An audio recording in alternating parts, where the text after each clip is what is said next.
Welcome to Storm King's Thunder, where me and a bunch of my nerdy-ass friends get together and we love to play Dungeons and Dragons! Dungeons and Dragons! Dungeons and Dragons. We are in tonight... Fuck the OGO! We are tonight... And we're cancelled. We are tonight in session 57 of our campaign. Where we last left off, the Lords of Nightstone had just managed to free Hecaton from the sinister Slackrathel. The Lords combined forces with the Storm King to make Eldritch Calamari out of the Kraken of the Deep, and Hecaton thanked the Lords. And after they told him of the trouble that has been caused by his extensive absence, and I actually looked back, it's been actually closer to 15 months rather than a year, because you guys have been in this campaign for 9 months. I was mistaken when I told you that last week, Spence.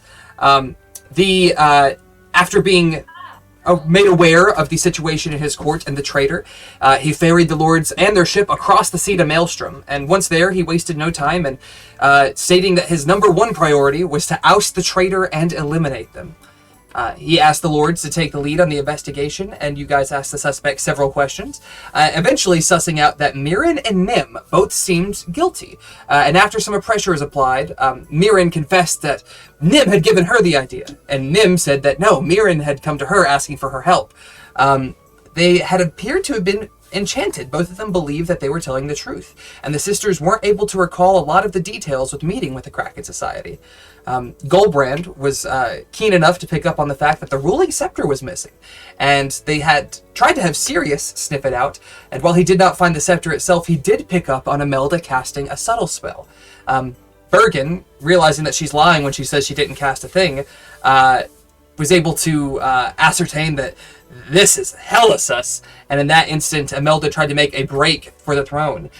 Incredibly strong and willful, Imelda proved difficult to wrangle, but with the combined efforts of the Lords and the Storm King, you managed to pin, blind, anchor, bind, flip it, and reverse it all over Imelda. Oh, baby. Oh, baby, indeed. The advisor then pinned, unable to see the throne to get to be able to teleport to it with her Misty Step, unable to do much of any of her casting, was forced to reveal her true nature, began to laugh, and as she did, her smile grew to a wicked serpentine grin that reached up way higher than it should have. She began to shift and grow, revealing her true form as a gargantuan blue dragon. And not just any dragon, but the ancient blue dragon Iymrith, Doom of the Desert. The very same dragon that had destroyed the Eye of the Allfather. Well, technically Harshnag destroyed the eye, but only because Imelda was there.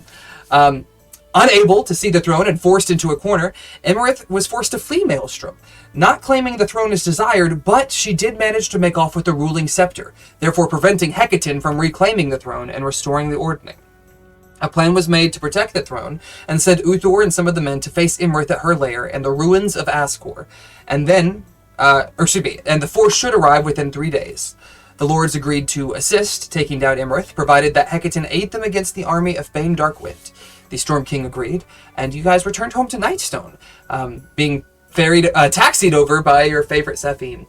The Lords did find the town nearly abandoned. The majority of citizens had already made their way to Secumber for the Battle of Bane. Even those who were not typically soldiers seemed to want to contribute to the war effort. You guys had a few encounters. Ark, you briefly met with Akanaria, the pyrokinetic elf woman, who proceeded to show you how to channel your flames through your weapons.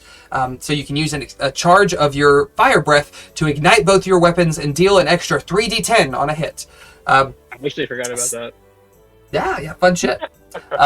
Safine shared that she learned how to break Grimscythe's curse, and with the diamond dust, the bone of Goldbrand's father, and Nijal's blood, Goldbrand broke the curse, and the scythe was remade as the Bone Carver, a similar weapon that's even more powerful and is able to prevent things from regenerating across the realms. Davos spoke briefly with Helena, who vented some of her anxieties and passed along 3 greater and 1 superior healing potion. Tabitha then met with Z to work through his memories of his brief stint of death. Z was able to uncover that when he defended his village all those years ago, that he actually did incinerate himself, and he met the Raven Queen. And in exchange for a temporary vessel, Z would play the part of a reaper in a way, and gather the lost spirits of the world, bringing them to her after his death. She instilled with him a bit of his ancestors' flame from her lantern and sent him on his way. Z also learned that when he was struck down on the ship, the Raven Queen told him that it was time to go, that payment was due, and he refused. The Queen warned him that he could stay, but that his body is temporary in nature and will rot. Doniphan then urged you lords to aid with the Nightstone translation, and you guys made significant progress. Z even figured out that the runes are not meant to be read as in the 3 runes make one message, but rather that the languages are meant to be read along the sides, interwoven across the surfaces of this stone and forming bands of runes across every surface. You guys uncovered a few key points of the translation. When 6 Jotun lords perish, when dragons of every hue fall, generals of hell wither and smother. And again, those are separate expressions. Generals of hell, wither, and smother. And with that, my lords, I think we're going to pick up with tonight's session. Any comments, reminders, snide remarks, or insults? Forgot about Bergen's hero parade. Oh, you're right. How could I forget? Bergen proved himself as the best cleric in Faerun, and managed to, against all odds, with a corpse that had been dead for long over a year, and was a giant at that, utilizing the power of his gauntlet and his connection to Helm, and the Bloodstone that Storvold had sought Bergen out with all those years ago, or all those months ago. Bergen was able to revive Queen Neri, righting a great injustice in the world, and gaining quite a bit of favor in both Helm and the Storm King's eyes. Thank you, Barbara, for that. How could I forget that? Well, I just had a little touch-up course right before, I watched the recap video today. Good. With that, my dudes, we return to the city of Nightstone. We are on the 3rd day. I am going to allow... Oh, I did also want to recap for anyone who did not see it in chat. During your little downtime here, Davos did scry on his father. And initially seeing his father, Lord Iymrith, and Knight Sarah chained together at the rear of the horde, led by a rather feral-looking minotaur, it appeared as if they had been captured by Bane Darkwind's army. However, Davos was keen of eye to notice enough that the blood on these prisoners was not their blood at all, but rather seemed to be a decoy. They were also not fully bound, as Sarah was able to slip her wrist from the manacles and work on healing some of the other captives. It appears as if Lord Erenbor is trying to patch up some of the people that Bane has captured, hopefully in the attempts of causing a revolt. But we'll see where that goes. You guys did spend 3 days here, so if there's anything you would like to do in particular, please let me know. But we do have a couple of things to run through, particularly prescience. Devin, would you like to try to do any of that? You're on mute, my guy. Yeah, I think he'd just do 1 night. I don't think he'd do more than that. Okay. Insight check. And how many hits you taking? A dabble, do ya? Yeah, he'll just take, I think 2 is like the most he can take without having to worry about the side effects. Disadvantage and +2, I think, but I think that's all it is. Okay, a 26. Are you looking for anything in particular, or just searching forward? Just searching, looking forward, that's a good way to put it. Okay, 26 is pretty high. You see a few things. You see the Desert of Ascore. Once again, now that you have a name to identify it, this ruined amphitheater filled with statues and sands and these unusual broken structures. While it's off in the distance, you see something closer. A door, unweathered by the harsh sandstorm conditions, just freestanding within the field, or within the dunes. If you would like, you can make a perception check. Oh, at disadvantage for you. Perception check. We'll say beat a 16. That's not too hard for you. It has markings on it, but your reading is not quite up to par, and you have a little bit of trouble making out what it says on the door. Your vision flashes forward. You see a mound of gold and gems with sarcophagi sticking out of it, partially buried within this hoard. You see, you flash forward once again. Actually, with that one, and I'm trying to recall, have we said no audio for prescience, I think is what we've done? Yes. Okay. Then you do not hear what I was thinking. You flash forward once again and see Arcanox within the claw of Iymrith, being condensed and condensed and condensed and crushed. And your last vision, with a 26, you Like see... with a 26, you see Bane Darkwind's army approaching. You see the descent they make as they roll over the hills towards Secumber. The immense forces that you've gathered, the Uthgard, the Lord's Alliance, the Dwarves of Gauntlgrim, all of the allies that you have made coming together for this clash. You see Davos surrounded by... actually, roll a perception check for this. Beautiful women. You wishes. Who?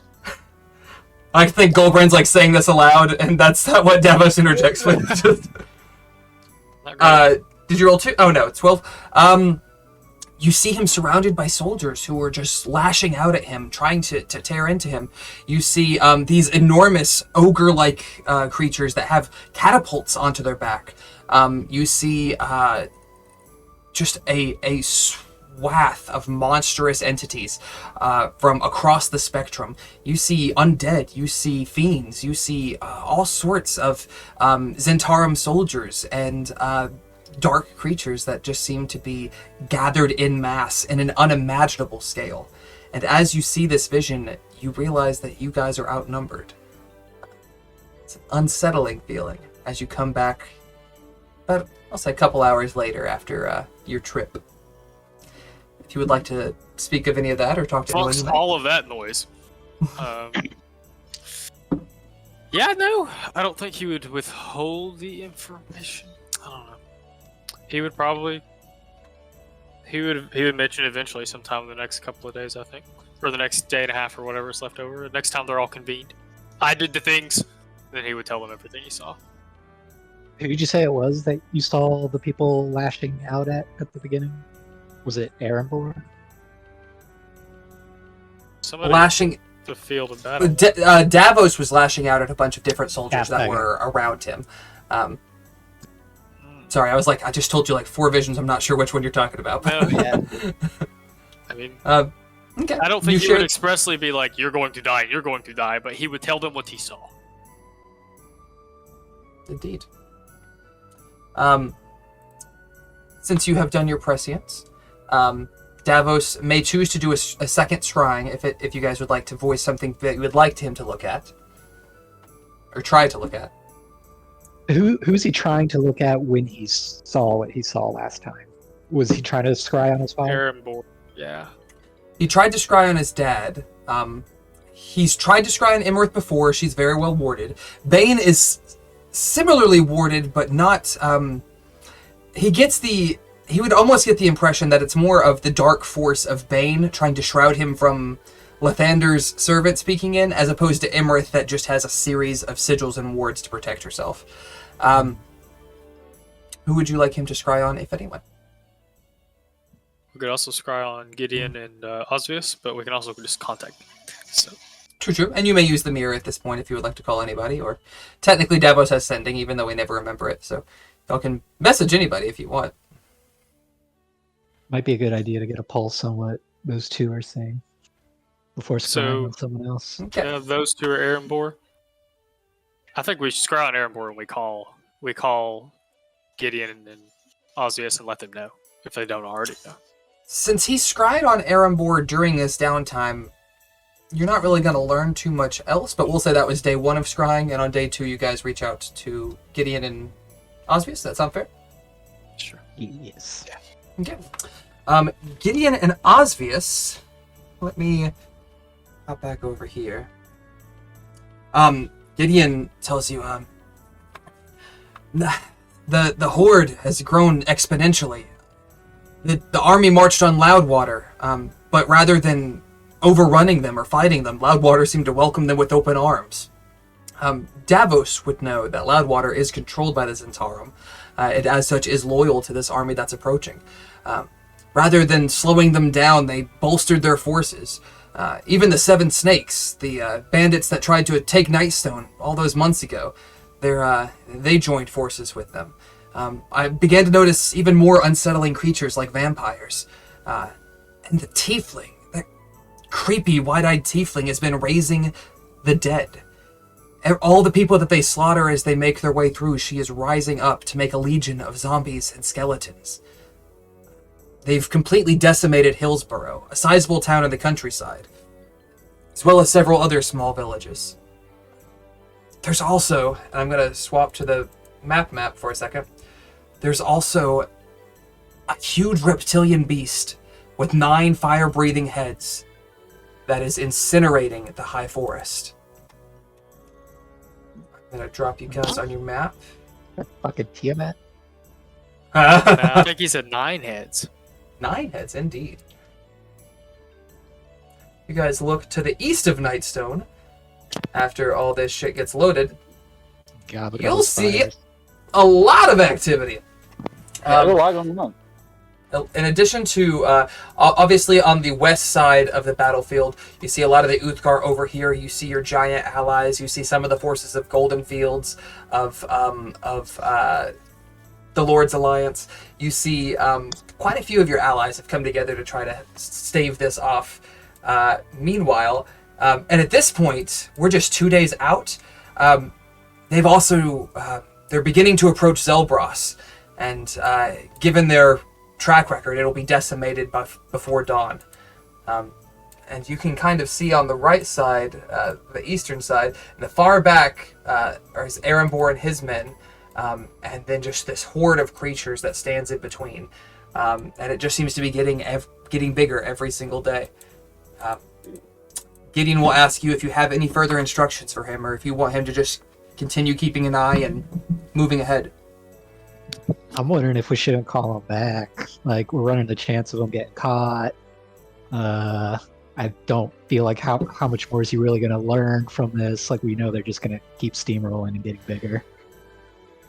No, I buy that. Excellent point. I agree. Yeah, I agree as well. Tell them where the allies are at if we know, I guess, or tell them. Yeah, that is very useful information for him. He's surprised to hear this and goes, "Oh no, I had worried that he had been discovered, but I didn't think that he was would be so clever as to sneak past them, and seem to do so through in chains. No, I can try to flank around the army, try to get to him. I can't guarantee that I can do a whole hell of a lot, but if he's at the very back, is he? I imagine Davos would probably pass along what he inferred about the levies. And Gideon wants to propose something.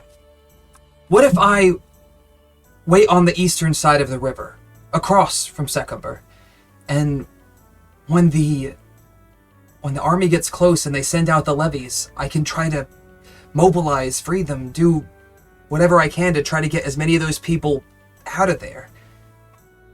If he's just capturing innocent civilians, if Bane is just capturing innocent civilians and putting them on the front lines, I have to put a stop to that. Of course he would. It's home for him.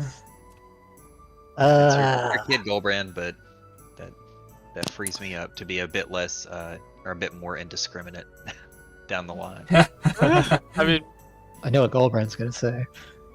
yeah, what do you think Goldbrand's gonna say? It's something he's his own man's. He chooses his Yeah. own best if he wants it.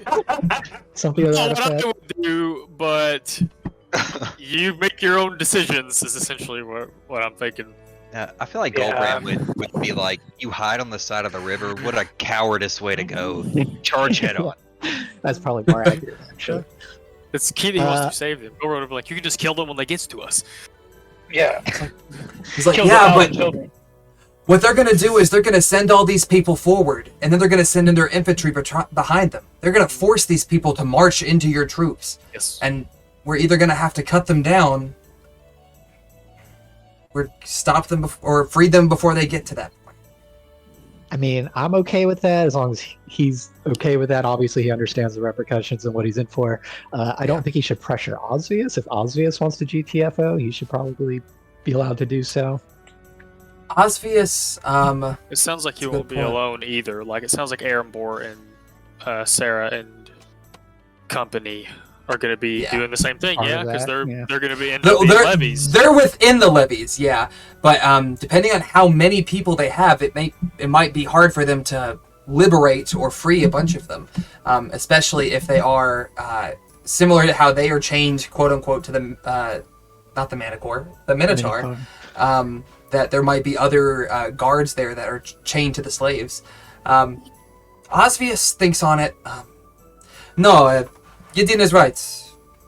We were both enslaved as children, and to have people throw their lives away against the very things that are trying to free them, it is a terrible thing. There is risk, but I would be remiss not to try my best to liberate as many as I can. Helm speed. Helm speed, indeed. They make their plans to set up on the east side of the river. And we'll say that was at the end of day 2. As you guys, as we shift into day 3. Before we do, just to note, go ahead. I would like to do the thing where I make sure that we have a teleportation circle anchored to Nightstone. as Yeah, well. I actually have that. Who do you want to have help you work that out a bit? 'Cause as written, you have to cast it like every day for a year. But Yeah. somebody might know a shortcut. I'm gonna say Saphine because she seems to be the teleportation lady. Yeah. Indeed. If you go to Saphine, well, I'd be more than happy to help you out, but it's an expensive procedure. If you have any gemstones in your bag, you might be able to get off without dipping too deep into your wallets. I'm going to take a quick look at what you got here in the bag of holding. Look at your valuables. And Big I'm fat going bag. Oh, yeah. You've got 50 gems worth 100 gold. I will say for 30 of those, she can help you make the basically you mix it with the paint that you use to inscribe the sigil, and rather than having to do it the hundreds of times, or the for a whole year, it will speed that process up a bit. Okay, I asked Pandora if that's okay because I think she likes the shinies the most. I mean, I have a stash of shinies away on my ship. It's okay. All right, Okay. let me borrow 30 of them. Devin, if you'll minus 30 gems, and if you'll put parentheses 100 gold in it, just so I know which gems. Excellent. Saphine asks you where you would like the sigil. Excellent question. Honestly, it is the largest open space makes the most sense. So I'm gonna say like almost right in the middle of the square. In the middle of the square is there's sort of the Nightstone in the way. Let's pop over here to the map and we'll take a peek. Oh yeah. You are correct. I would put it in the keep somewhere. Like I feel like you want your entry room to be safe and well guarded. My And thought is, Saphine will also mention now making a permanent circle like this has its drawbacks. If an enemy learns of this sigil, they can use it to teleport within your keep. You definitely want it to be somewhere not in the way of general traffic. okay, that's fair.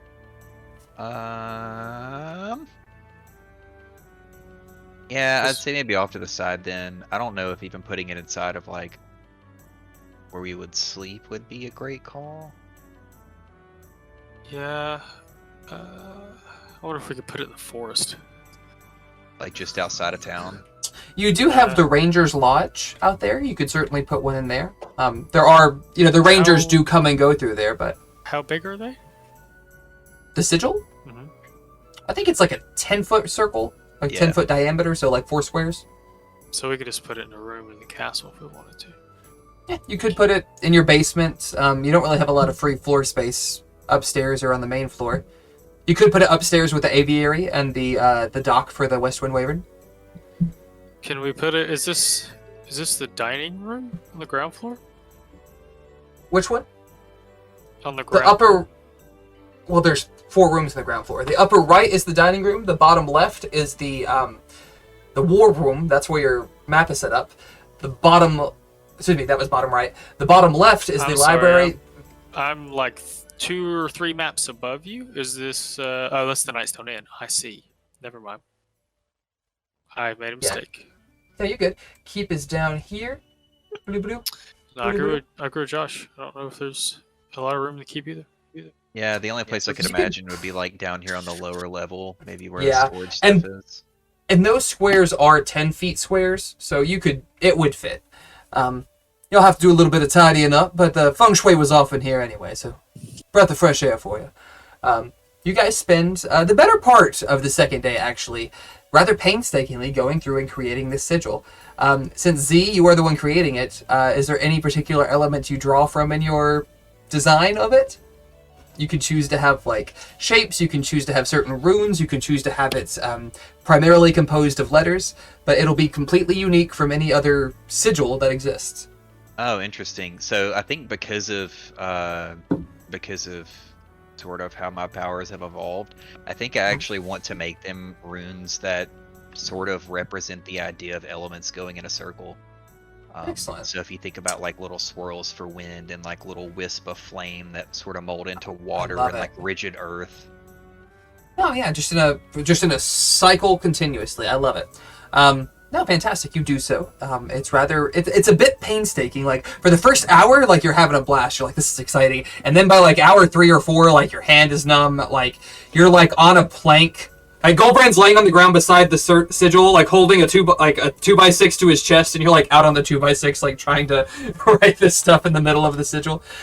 It's a painstaking process, but when you are done, you have a bona fide sigil that now you can teleport to. You put it in the bottom left part of your keep.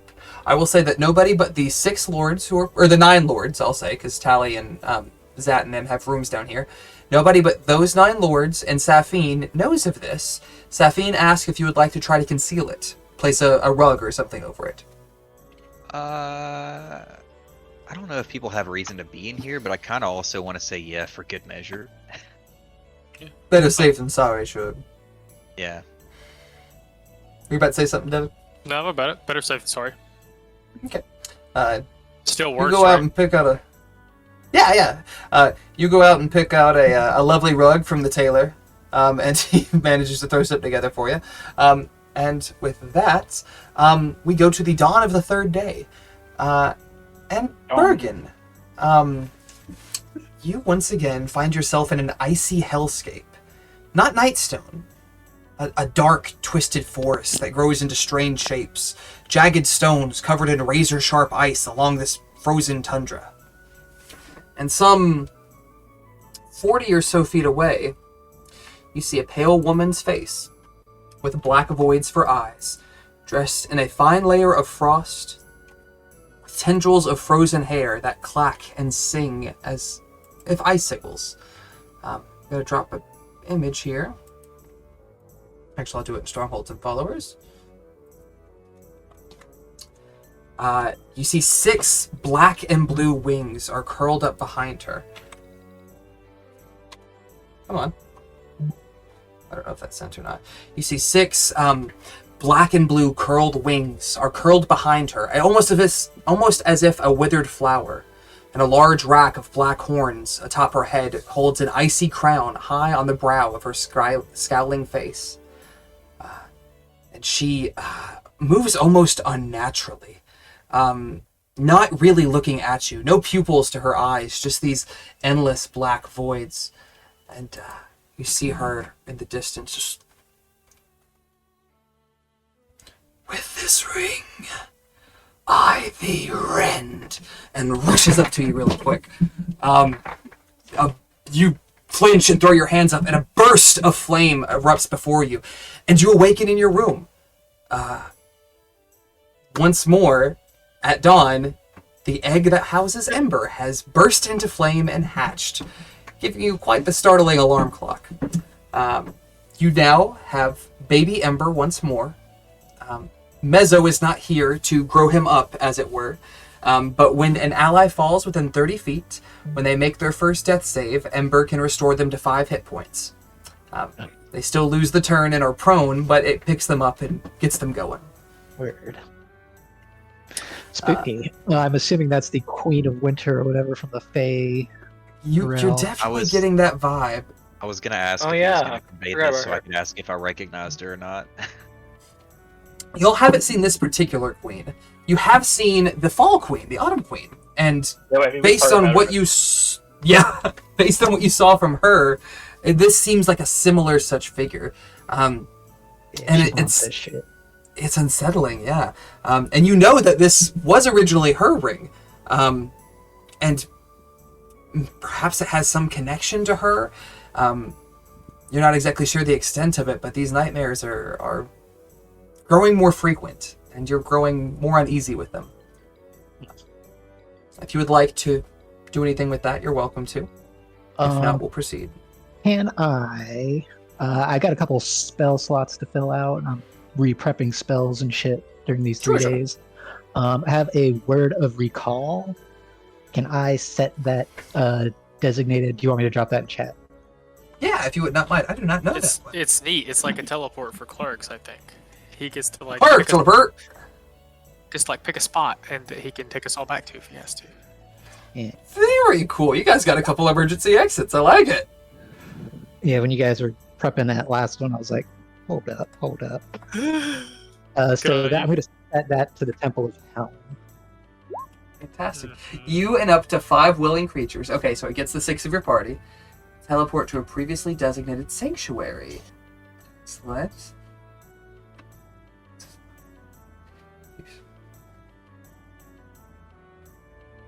This destination cast spell at locations such as temple dedication or to your deity. Attempt to cast spell matter. No, I love that. I didn't know that was a thing. That's super cool. All right, so y'all have got a couple of.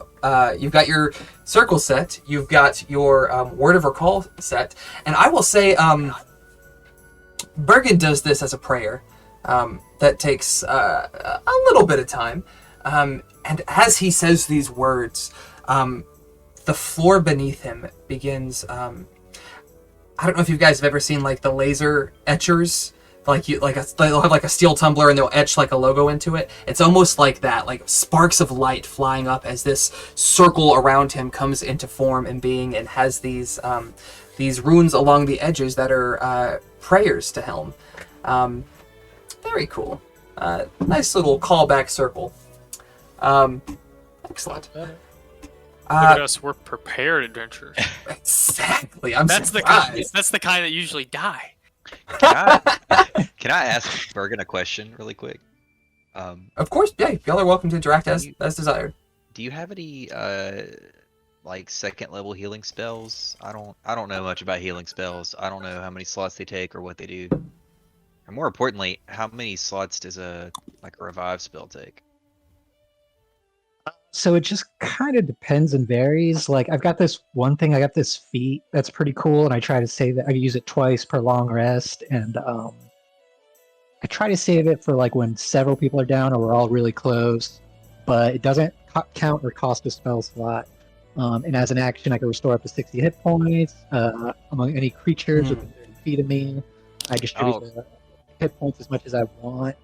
I'll clarify for you just so it makes it easier. We have the ring that we haven't given anybody, and I think we should use a day of downtime that you have where you can regain spell slots to try and charge that with either healing or something to revive people and give it to a non-caster. Okay, I see. Yeah, right. That's right. Because That's not anybody bad, can use You that, gotta right? cast it into it, yeah. To Yeah. load it. So we'll say that on day 2, you attune to it, and did you say it was 2 slots that was open? There are 2 open right now. It has 5 total, but I don't know. Yeah, if I'm gonna the burn them. 3 that are currently occupied sort of prevent you from putting a Revivify in there. You Yeah. could choose to use that spell and then put a Revivify in something else in there if you would like. Yeah. to you. How does the rulings on that work again, as far as the spell levels and? It has to be it can be up to a total of 5 levels. So you can do like 1 level 5, a 4 and a 1, 2 2s and a 1. You know, any combination as long as their sum is 5 or Yeah. less. But there's one spell in there that Safine doesn't even know what it is. It was in there when she got it, and she thought, that's technically taking up slots right now. Right? Yeah, Like, it's we'd taking have up to 3. Yeah, it's taken up 3. So you'd have to expend that spell to get a Revivify in there. So you will also need to use a diamond when you do that, because you still need to use the casting components, the material components when you cast the spell into the ring. Yeah, because if you're gonna cast a please. Yeah, you won't need it for the person who's casting the spell later won't need it, but you will need it when you cast it. So I got Raised Dead at 5th level, but that would be the only one we'd be able to stick in there. But that's if we get the body hours later. Right. Yeah, we could do the Revivify. Or you could just do So I guess we should just decide: do we want to burn the slots that are in it on a whim to try and put things we want in there? Yeah, that's the first Go question. do it. He ain't scared. But what if it's something awesome? Yeah, what if it if it's it turns out this is a special 3rd level Revivify that brings the whole party back from the dead? Or some massive damage, like DPS shit. I mean, I'm kind of, I don't know everything for every class, but I'm thinking about 3rd level spells and. Right, and then, or 2nd level spells, you mean? Well, it's a 3rd level that's in it right now. Oh, I see what you're talking about. You're trying to figure out what's in it. Fuck, dude, who knows? I guess it could be anything. Was there other spells on this before? You just know that there's one in it right now, up to level 3. So okay, there should be one level 3. From my perspective, I wouldn't want to keep a 3, even though we don't know what it is, when you can replace it with a 5 that you know what it is, or a 4 that you know what it is. Good way of looking at it. Okay. All right, so I guess we're gonna burn it. So then let's figure out what we want. Give it to Goldbrand. Let him shoot it into the skies. Joey rolls a D100. Well, it's not going to be 100, but we will roll to figure out what it is. Everyone's like, I'll fucking do it. And he does just walk out for wherever they are, walks out where he can see sky after he attunes or puts it on or whatever. Blasts it. Devin, roll a D10 for me. Mushroom cloud. Accurate. God. D10. Be a 6. Oh, a 7. 7. You take the ring. You go to swirl your hands, and nothing happens. It's fucking anyone gross. who wants to can make an Arcana check. Oh no. There's like a little fizzle as the spell fizzles out. 12? Anybody else who wants to? I'd say you need a 15 probably to identify the success. Or I'll say a 13 because that's the 10 plus the spell level. Oh. Somebody want to roll for the other people who aren't here? There ain't no. There ain't Davos no. and I said there ain't no. There ain't no. Yeah. There ain't one. Devin thinks there ain't no Starkeeper magic in that ring, so he can't use it. Not a bad thought. Yeah. 16 Arcanox. You're like, well, maybe it needs a condition or something. Maybe it's not working because you don't have the right setup. And then it sort of occurs to you. Fuck yeah. it occurs to you. Oh, wait, that fucking Kraken dude on the fucking ship, the Kraken priest, he stopped your spell mid-spell, as did Iymrith in the castle. Yeah, he did do that. Maybe it was some...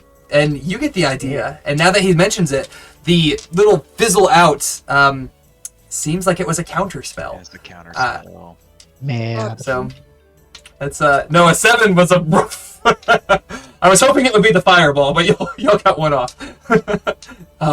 So you burn the counter spell, unfortunately. However, you do have 5 rings or 5 levels to put in there. If anyone knows when you that, choose we to just drop put it back in it. No one in your party knows counter spell. Well, at least we're gonna have some long rests, so that's a crime. Oh, sorcerers do get it. He just doesn't have it. I see. I got you. It's okay. We're taking long rests, and I meant to swap it out for the spell magic anyway. Don't give us later. While I'm thinking about it, by the way, everyone go ahead and hit that long rest button. Make sure all your shit resets. If you have weapons that have charges, you're back at full charges. Y'all have been here for 3 days. That's enough for all of you to sort of get it back up to full. Well, Bergen thinks about what he If wants you to want play. to change spells, you're welcome to at this point. Just do it before we get to where we're going. I'm done. I will be a merciful god. Uh, Spencer, what rings or what spells do you pop in the ring? That's what I was gonna say. We should probably take a group consensus on this. What you guys feel like you need Classic the most Bergen. when I don't have what I need. You know what I'm saying? Like whenever I'm like, shit, I'm low on slots. Like, what do you guys feel like you need the most when that's the case? It's usually healing. I don't feel like we're picking people up as much. Plus, you can always pick someone up if they're not fully dead with a heal spell. I'll say also remember, I good point. think, and I haven't seen a sheet, but I think that Davos also took a healing spell when he leveled up of some sort, so he has that in his back Yeah, I pocket. think he did. Davos has lay on hands too. He actually has a pretty good bit of. He does. Yeah, I don't know that he can revivify, but he can like pick up unconscious with several different ways. Bergen, I feel like to answer your question, for me, I think it's mass heal when we get in those situations. Any Yeah. of your I big agree. group heals, usually that turns the tide, or at the very least keeps us from getting absolutely rolled. And how does it work as far as casting these spells? Do they get like all my modifiers and shit? Yes, it uses your modifiers, your spell save DC, all that jazz. Wow. Okay. In that case, we can either do a level 3 mass healing word, and then a level 2 like Put something you use. Probably- Is spiritual weapon level 2? Could you upcast? 3. Oh, yeah. You could upcast with the ring, so you could do like a 5th level mass healing word or mass cure wounds or something like that. Right. But you or are that. bound within the constraints of the spell, like radius and area of effect and stuff like that. And I'm not gonna be the one carrying and casting this. I'm assuming, correct? Yeah, it's sort of to give somebody else a Right. heal. If you do healing word, it's a bonus action, or mass healing word, excuse me. It's a bonus action, so that still frees them up to do their main shit and have that as Right. an extra. True. And I will But mass say- cure wounds will do probably more healing overall. Yes. Yeah. So it's kind of a balance between like casting it quicker or slower with more points. Yeah. And yeah, we can break it up by like a level 4 decent one, and then throw like a level 1 whatever on there to fill the spot, or just go like with a straight level 5 to max it out, or we can do a level 3 and then a level 2. Just kind of, I hate to be the deciding factor on that, but I can if you guys think it would just be easier. What are y'all feeling? Especially since you don't have like my shit to look at in front of you. I'm trying to think Honestly, of this economic solution. whatever you think's gonna be easiest. I mean, you're still gonna have the active spell slots. I don't know that I have much that's level 1 or level 2 that would be super helpful to throw on there, unless we wanted to throw like Bane or something on there just to try and debuff some people, Right. like a little throwaway on the ring. Yeah. So there's like a level 5 mass healing word as a bonus action is 3d4 plus 12 for the modifier. 3d4. The average of that would be the average of that would be 6 plus 12, 18 points. But that's for 6 people. Is that right? Let's see. I think it's up 6 to 6 people, targets. yeah. And that would So be not like bad. level 5. Like that would be the only thing that would be on there for that. Out of curiosity, how much would a mass cure wounds at 5th level be? Mass cure wounds is definitely better. It's an action though, not a bonus action. Yeah, And it's within a 30 feet. No. yeah, it's not as far. Oh, I think up you're to right, it's 6 30-foot creatures in a 30-foot sphere, so still only 6 and within a 30-foot. What's That is the 3d8 plus 12. 3d8? The double. So that, yeah, you're looking. It's not quite fully doubled.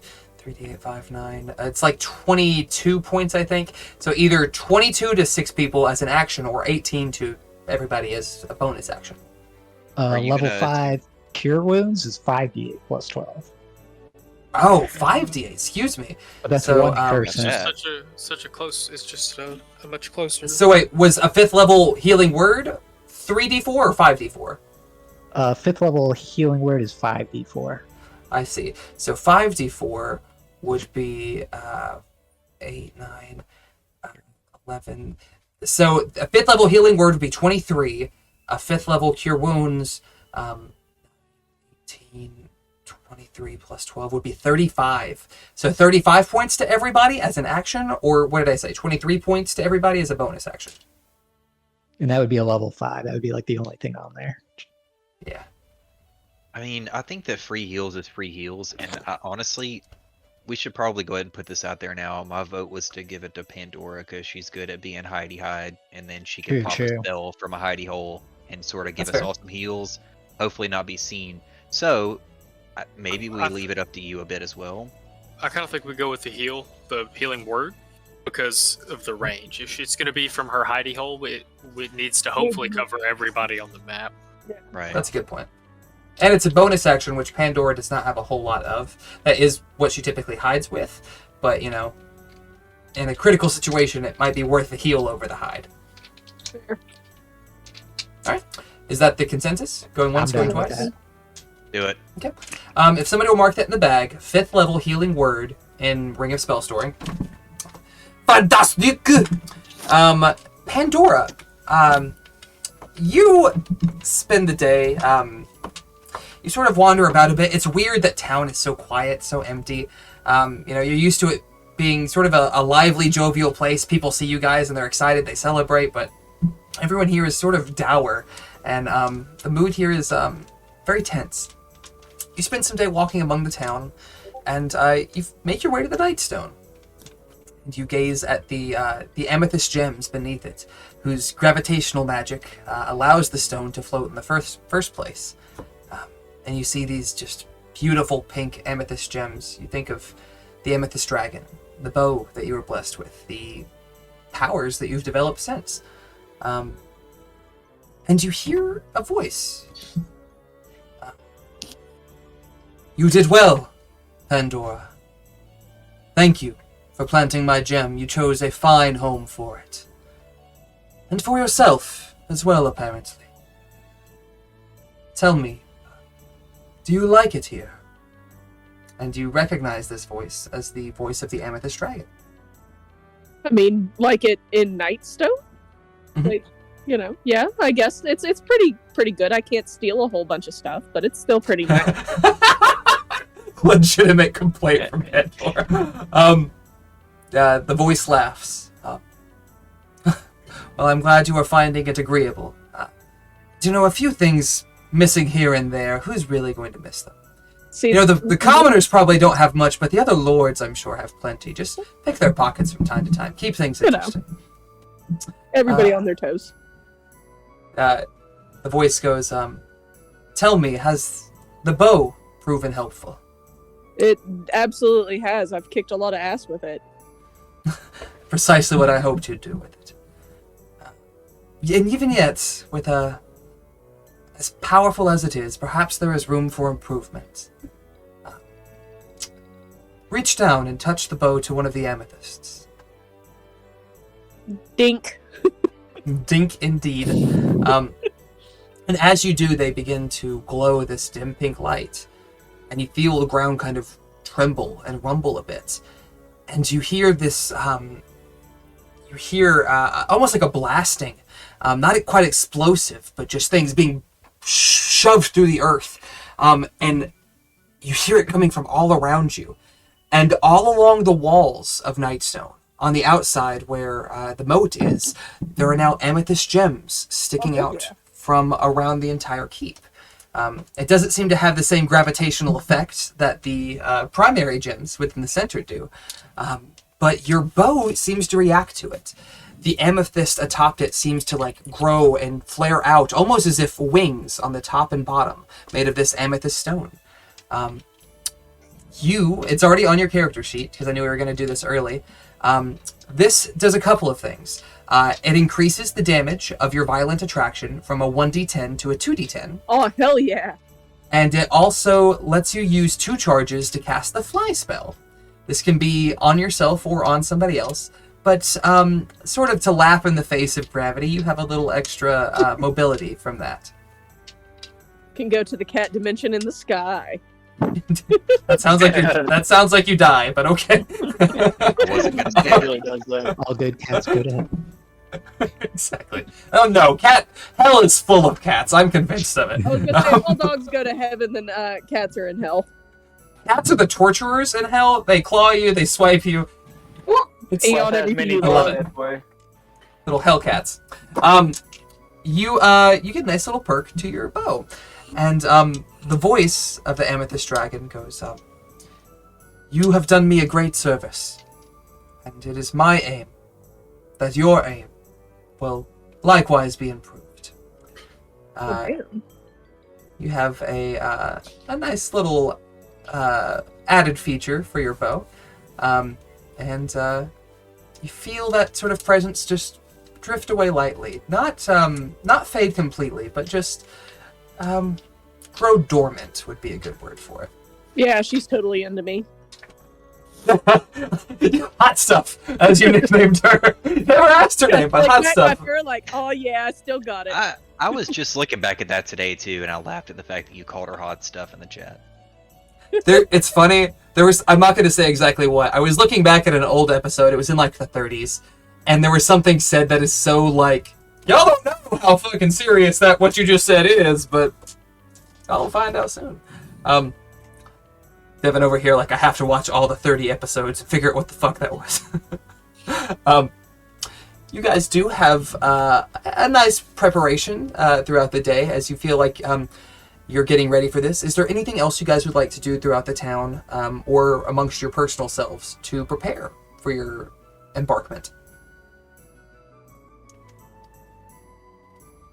I don't think so. Gobrand has everyone's armor cleaned and polished, so we all look badass as fuck when we stroll out of Nightstone. Man, Indeed. And then I go roll a dart anyway, because I'm a cat, and that's what I do. get out of my brain. I was actually going to ask if I could go try to find like a nice cloak. Just like, you know, one of the cloaks that you put on that has a hood on it and like sort of ties around your neck that looks almost like for a sure. Covers your armor. Yeah. Yeah. For sure, yeah. If you go to Alistair Noggins, I forget what his accent is. My lord, I'd be more than happy to get you whatever you desire. What are you looking for? Something bold and red, crimson perhaps? Or are you looking for something a little more dark, a little more mysterious? Perhaps a forest green or a cobalt? Ooh, yeah, that forest green sounds like it's gonna hit. That's what I want. He gets you a finely made cloak, very soft, almost like a velvety material. There's not quite a shine to it, but the material's exceptionally soft, very light, warm, but not overly so. It breathes well. It also has, like, along the edges some,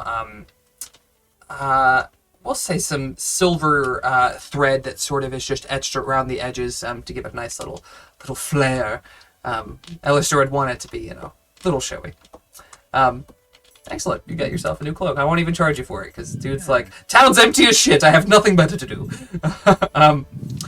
Excellent. Anything else? Is this the last night before we leave? This is the day that you were expected to leave. They were meeting you. They told you it'd probably be the end of the third day when they got there. So you know you have to head out tonight. All right. I think Z's just gonna spend a little time in the corner with his hood up, sort of communing with the spirits and his family. Oh, okay. Anybody in particular? Anything in particular you wish to do or convey, or? Not in particular. I do think I want to talk to the Fire Ganassi spirits specifically and just let them know that it feels like we're getting close to the end of our journey, and that I think that this battle might be one of the last we're going to embark on. And I just want to prepare them that, you know, one way or another, I think that they are going to be allowed to pass over soon. Your family is comforted by this. Your father, a little anxious, less so for the end that is to come, and more so for your personal well-being. Do you tell them of the Raven Queen and your deal? I don't think so. You know, I don't want my family to worry per se, and I definitely don't want them to think that I'm in danger by choosing to remain here. But You're such a good little Jewish boy. Good for you. You don't want your mother to worry. I do thank them though for sort of empowering me to the extent that I've been empowered, and for carrying along through this journey of growth and seeing all of the other, and also I don't know how the spirits actually work in there. I assume they're like roommates, right? Like they talk to each other. Kind of. I guess, yeah. I briefly thought about like the thought of like your family just chilling with like Florence and the Zorn and the Spirit of the Wind and the Spirit of the Wolf and Kaya, and they're just all and they're hanging out. In a reality TV show based on that. That's kind of why I asked. I was like, yeah, I also just want to thank them for being welcoming to all of the other sort of spirits that have come to live within and inhabit and share space with them. Your dad Is says that including the ones that killed them? technically the werewolf spirit is You know what? within you. I hope that he has been just repentant in there the entire time, groveling. While they I didn't even think about that. while they tell him it's okay because we're not evil like you thought we were. Yeah. Your family, they tell you, no, it's been surprisingly nice. Florence sings, brings us music, and you often hear this music just sort of absently in the back of your mind. It's like elevator music,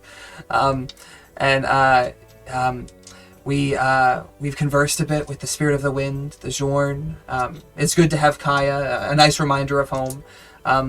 The wolf spirit doesn't seem quite like us. It's not deceased in the way that we are. It sort of just lingers. Again, I'm going to use the word dormant.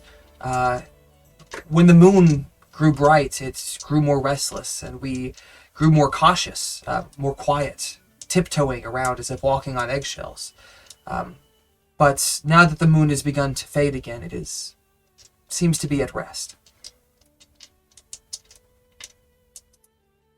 That's good. And That's good. it's as for the other spirits, they too seek to empower you, the same that we do. We want you to blossom and grow and do impossible things, and they seem to be helping you do that. And for that, we are thankful. I think that's all I wanted to say and ask. Just wanted to have one last quick conversation before. Who knows what happens? Fantastic. You guys are talking outside within the Nightstone courtyard, preparing the last little bit of what is needed to be done. Getting your armor all polished up, your new duds, perhaps stretching, going through your poses and your stances, and practicing a bit to be in peak physical form when you make your entrance. Wrestling. As suddenly you see a figure appear in the sky, some distance away from Nightstone, but not terribly far, and it begins hurtling toward the earth. And it's Harshnag, who crashes into the earth outside of Nightstone. Dirt and dust fly up. And as you guys come outside the city walls, you see him sort of grumbling to himself, pushing up. Damn it, Sephiroth! He can get me here, but he doesn't account for the altitude change. I apologize. I was within his tower when he sent me. Apparently, he sent me here, but did not send me all the way down. Sort of rubs his back and climbs to his feet. I had heard that you had defeated Slackwerthel. That is truly incredible. But I must... holy man, you have proven your worth 10 times over this day. Blushes. Classic Bergen. Oh, I must ask you, are the rumors true that she infiltrated their court, the Doom of the Desert? He It does grits seem his to be teeth. that way. Oh yeah, that Grits his happened. teeth. Oh yeah. A cunning viper. What was she even after within the court of Hecate? Oh, did she get it? Oh, Well, fuck. I'm assuming. She actually took the things. The hammers? The rod? The scepter. I mean, Devin knows, but Goldbrand does. I gotcha. Okay. You're big stupid. The thing. This is like 57 sessions of Goldbrand Goldberg. is- Goldbrand's still trying to figure out how anyone fights with a stick. The scepter. I suppose it would throw a wrench in Hecaton's plans to be restored, but that seems a mild trophy at best. Well, she really wanted the throne, too, it looked like. Not sure how she would have taken that with her. He cocks his head. The worm skull throne. Interesting. I know that she had coveted the Nightstone. It's the very reason she sent me and her forces to attack the city. But it never occurred to me that the throne might be in jeopardy as well. Is it true that you are going after her? Yeah, that's kind of what we do. So. I want to come with you. I know that Bane is cause for concern, but that bitch Iymrith owes me her hide. Can you play To nice? petrify me is one thing, but to have me do her bidding. A dragon having any type of dominion over me makes my blood boil. And I'm a frost giant, that's fucking hard to do. I ain't gonna say no, as long as he can play nice with the Frost Storm Giants. You would gather from Hecaton's visit, from Harshnag's visit to the court with you, that he's on very good terms with the Storm Giants. The Storm Giants are one of the few. Wow, that's a lot of crackles, Devin. Thank you. The Storm Giants are one of the few giants that are predominantly good. Most of the others have bad, evil tendencies. The Storm Giants seem largely on the up and up. They just want to live in their fucking city of Atlantis and have a good time. He nods his head in appreciation and goes, Iymrith is very dangerous, lords. Do not underestimate her. She is physically powerful, incredibly so, but also a master of the arcane arts. But her deadliest weapon by far is her cunning. Do not let her catch you off guard. About this time, it's approaching dusk, and Safine comes to you. Well, boys, we making our way over to the party, or you have any other business you need to take care of? The roles that we did for the Nightstone, I assume that those were proactive for the 3 days we spent here, which is why I rolled so many. 3 were for the previous trip here, 3 were for this time. Okay. But if you would like to say you spend one of those days searching, I will give you 2 more rolls. Okay, and I only ask because of how we ended the last session. I would at least like to go back and ask them if they've learned anything new as far as how we could use it to potentially end this war. So Absolutely. I'll roll a couple real quick. Let me scroll. Yeah, I'll say you make these at advantage. So roll double. Okay, 17, 19. That's pretty good. Roll 2 more. Over 20 is very good. 24, fantastic. All right, with a 19,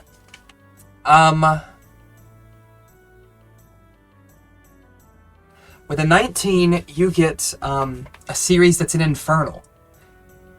When Lords 9 lay claim to the stone. When Lords 9 lay claim to the stone. I am going to highlight that. And then with a 21-24, you get another good bit. Pick a number 1 to 6. Or roll a d6. Either or. I'm not. Yeah, actually, I was pick one. 4. 4. 1, 2, 3, 4. This actually ties in with the General of Hell line. You read, Then transient gates shall open for 3 generals of hell. Then transient gates shall open for 3 generals of hell. You're beginning to get fragments of this. So now what you know, when Lords 9 lay claim to the stone, 6 Jotun lords wither and perish. Dragons 5 fall of each and every hue. Then transient gates shall open for 3 generals of hell. And then much later, smothering by itself. Guys, I think we're heralding the apocalypse. Yeah, dude, I was just gonna say. Feeling it, man. It's a vibe. Whoops. Yeah, this feels more like a warning that we should not have taken this Nightstone than it does a prophecy to be fulfilled. Old Narbonne tried to stop you guys. I don't know. We really did. I am not deterred. The path still continues. Goldbrain, Wow. can you eat this into space? Stacks like 3 spells on himself. I mostly just want to see him try. Yeah. Like, improve aspect, fucking bless, give him all the buffs and then let him check it. Yeah, one that doubles my strength. Yeah, just like log through it. Yeah, that's what I was thinking. But if it's reduced, it'd be like a medicine ball. A very big medicine ball. Yeah. If you Yeah, so reduce the stone, that would make it interesting. Yeah, just start I'll, punting, and then just into space. I'll talk to the guys who are helping translate it and say like, did you glean anything new? You mentioned that there might be ways to use this to stop the war before it even starts. Donovan, who has not really slept much through this, he's looking a little haggard, looking not quite manic, but he seems certain that if he can crack this, that yes, Devin, that exact meme. He seems certain that if he can crack this, that he can stop this war before it even starts, and he seems determined to do that. And as time is growing shorter, the pressure is really, really cooking. He says, we have managed to do some rearranging of our notes, and I think we have inferred a little bit extra. For example, Dragons 5 fall of each and every hue. I believe that I have the next part of that figured out. In fact, I believe it's completes this particular line of the prophecy, the instructions, whatever you want to call it. When dragons 5 fall of each and every hue, shall new vessels be provided to make them anew. Orin, in particular. Give me 1 second, I need to check something. Oh, fuck. You said Tiamat earlier, Spencer. Now it is going to be fucking Tiamat. When Orin is quite skilled with the infernal language as well, and he was able to wriggle out a bit more of this. It's the first infernal line that you actually just learned about. When Lords 9 lay claim to the stone, unravel its riddles and make secrets known. And that seems to lead into when 6 Jotun lords wither and perish. You've got about half of it deciphered, but it's tricky the way it works. It's not quite linear, as it were. Like, think about it. A triangle has 3 sides, so if this has Jotun on it, there's 3 directions you could go to get to the next Jotun rune. So finding out exactly the order this falls in to make some type of sense is tricky. But you've got a fraction of it. I will tell you... What? Just drifts downstream. Your octopus rides it out to sea. Okay. I will tell you that you guys have 3 more... excuse me, my apologies. You guys will have 1 more opportunity to work on this where you'll get 3 more checks. That'll be after, if you defeat Iymrith and choose to come back for a bit. If. I do If have good. some dragon slaying arrows I forgot about, You do. So- Spiky, pokey pokes. Might be pretty handy with my fancy new bow. New and improved. Nails, yeah. Indeed. Hell yeah. With that, my dudes. I'm in the wrong page. I'm like, wow, they're not supposed to learn this for a while. You asked about the Nightstone, and I had to jump a bit. Hang on. Blah, blah, blah, blah. There we go. Excellent. Safine, asks once more, well, last call, boys. Now or never. Marty, I'm scared. Yeah, You guys... Do it. Go right Yeah. scared, but Devin's a little scared. You guys gather round, and the 6 of you, plus Sephine and Harshnag, as she waves her hands, you once again feel that almost painful tug through your nasal cavity. Feels like you're being pulled through an impossibly small space before you burst forth onto the cool desert sands. It was approaching dusk when you left, but it's even darker here. The sun is hidden behind dense, dark clouds above, and every few seconds, lightning strikes across this desert. Illuminating, or the low rumble of thunder is near constant. The wind whips the sand into small sand devils, tearing across the sea of sand that make up this landscape.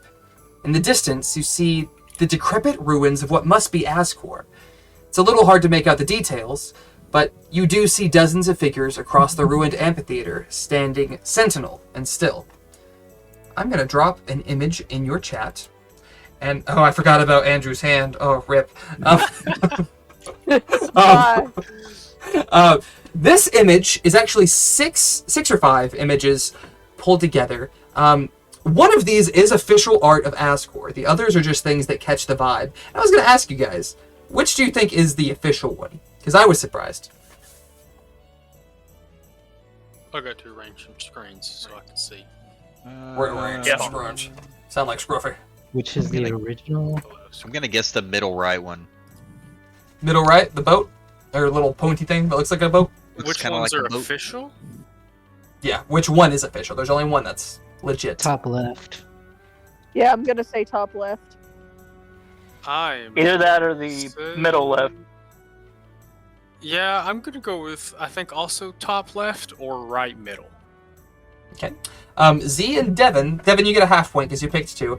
That one with the stone boat is Ascore. Ascore was a dwarven city, and while it is now a desert, centuries ago, this was a coastal town.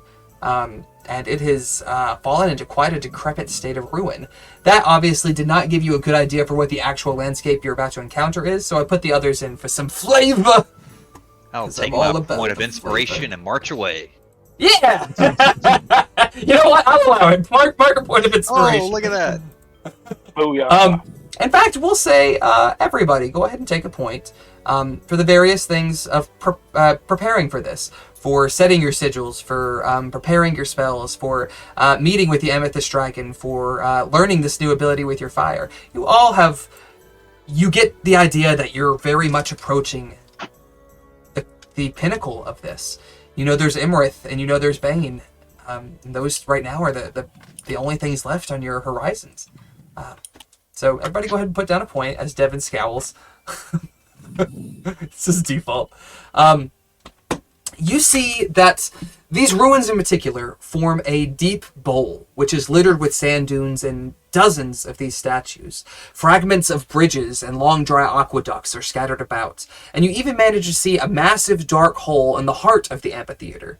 Goldbrand and Bergen, with your passive perception, you also make out two wooden structures on the upper levels of this amphitheater.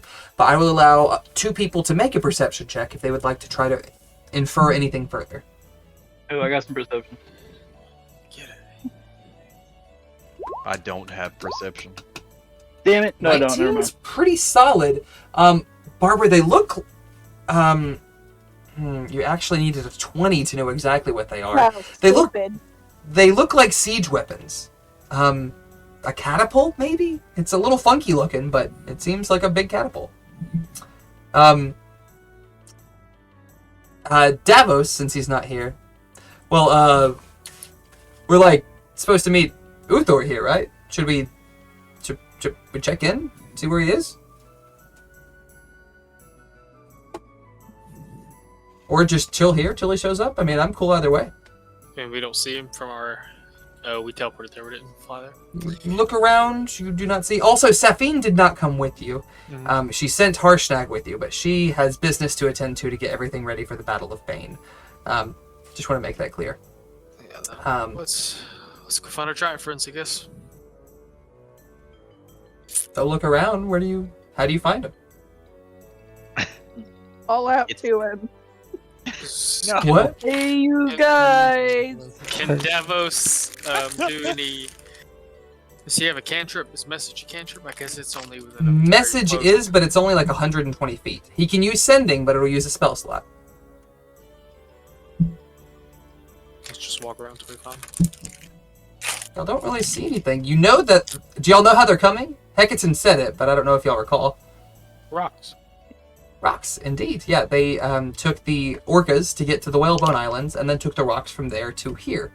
So you know that they're going to be flying. You don't seem to see anything at the moment. But while you guys are checking your local area, you do see something that stands out as rather odd. A wooden door, freestanding with just its frame, some 20 or 30 feet away from you. And unlike anything else here, it is not weathered by the harsh conditions. It is not aged. It does not seem to be broken. It seems to be a fully functioning door. I want to open it. Is that the one from Goldbrand's vision? Because if so, go. Pandora literally opening Pandora's box. Okay. Oh yeah, that's true. You asked what, Devin? If it's the one from your vision? Because if it is, Yes. Goldbrand's gonna look at it and go, "That motherfuckers." You'd see. I recognize those fucking squigglies. And the rest of you see that there's text written on the door, carved into the wood, and it says, "The One Night Stand. Adventurers and travelers welcome." And beneath it, scratched into the wood with a dagger, seems to be a small arrow right before welcome that changes the phrase to "Adventurers and travelers with coin welcome." It's called the One Night Stand. I think we should make Davos open the door. Yeah. Davos never heard of Gladly. Stand? Davos comes up and opens, like he's almost like tentative, like touches the doorknob a couple times before he actually grabs it. And who the fuck is calling me? Jared, you have never. I'm gonna say something on YouTube I shouldn't.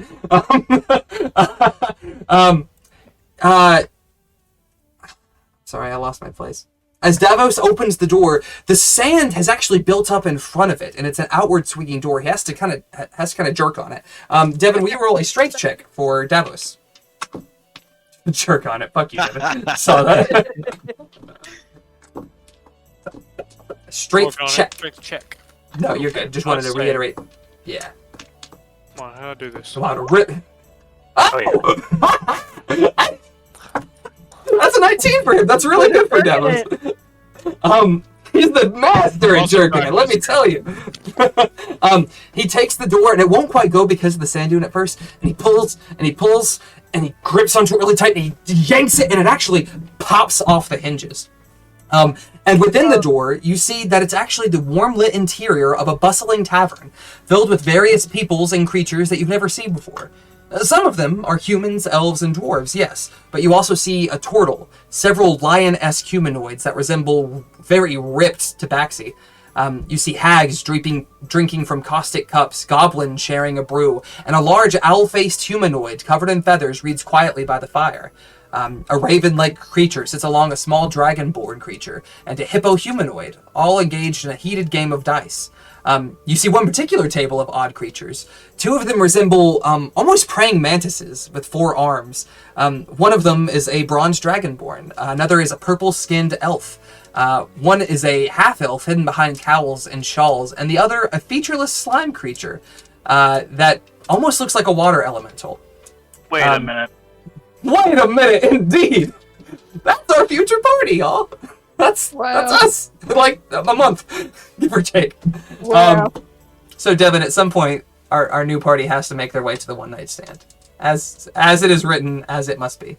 That's very interesting, but I don't know. I don't want to give too much away. That character does not do that kind of thing in Eberron. He's a different version. Oh, well. Looks like he'll have to be. Yeah, you'll introduce me. You guys, Davos has literally ripped the door off the hinges, and popping up from behind the bar is a black-skinned tiefling with purple hair and dark horns, finely dressed with a rapier and jewelry that is covered in, jewelry that is rose gold and amethyst. He looks at you with sort of a quizzical look, and he goes, "Where in the 9 bloody hells are we now?" And actually, Devin, I was going to ask you this, but I didn't want to spoil the surprise. Mm-hmm. How does Sly talk? Is he Cajun too? No, I'm also very surprised. Is he in the middle of Southern? fucking desert. Yeah, he is supposed to be. I'm Gambit. not very good at a Texas accent, but he is supposed to talk really slow, talks real Southern. I've been trying to Wow. practice it for Spelljammer, but it is very similar to your Azazel voice, but not quite so menacing. Okay. He goes, well, where in the 9 hells are we now? He pulls himself up from behind the counter. And you see like several of the people, now that you've ripped the door off the hinges, like people are like, there's dust or there's sand just billowing in here. People are getting frustrated. Close the damn door! And Sly, with a wave of his hand and snap of his fingers, the door mends itself on its hinges. You guys come in and it closes behind you. And he goes, well, howdy, y'all. Welcome to the One Night Stand. What can we get for you today?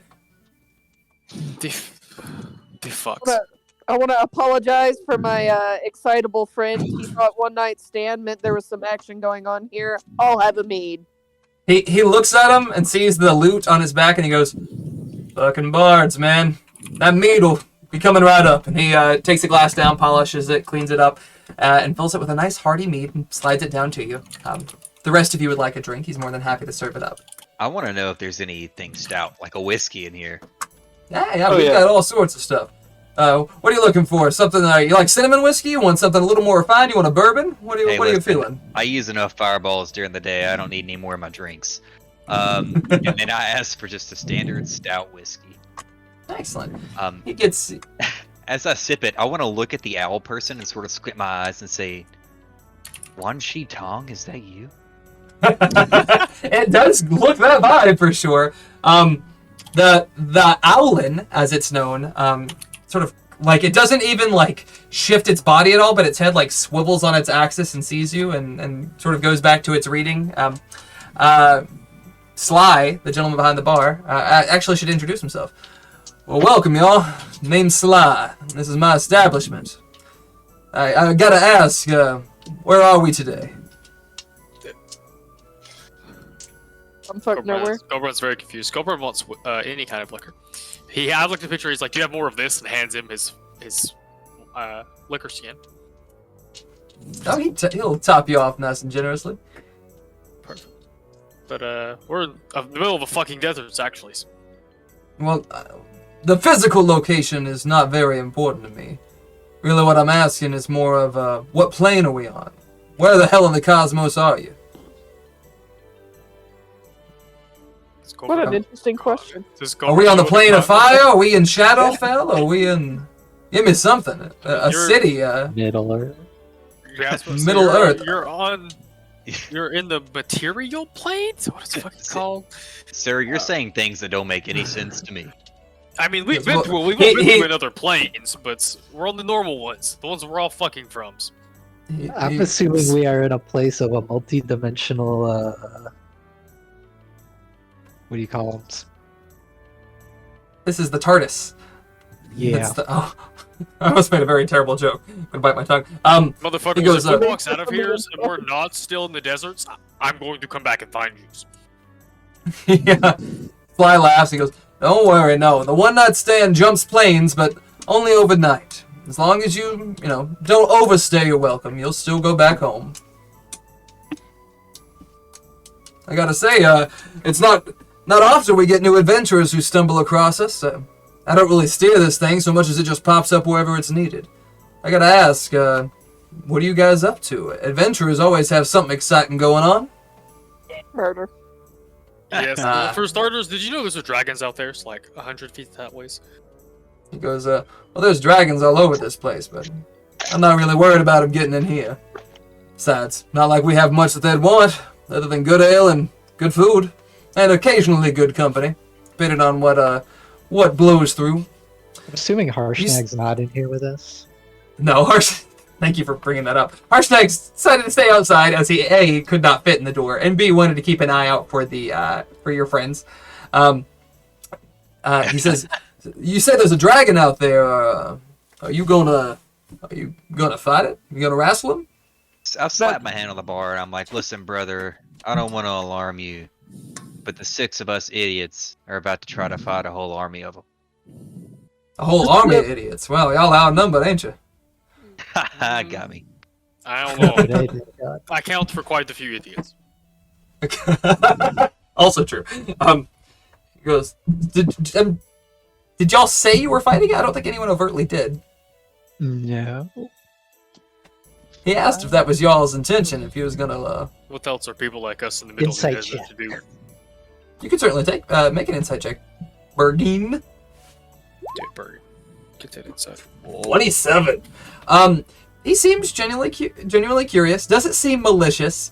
In fact, he sees with a 27, he sees it as a business opportunity. Oh, hell yeah. What if we were to be killing said dragon? Well, if you're fighting a dragon, you've got yourself quite a task. But it just so happens that I've got something up my sleeve that might be able to help you out. I'm sure you're well aware of the fact that dragons can strike fear in your heart, but I can provide you with a little something that would take care of that, make you a little bolder. It's always easy to face your fears on a full belly, you understand? Go on. Well, it's not cheap. The component for this is rather expensive.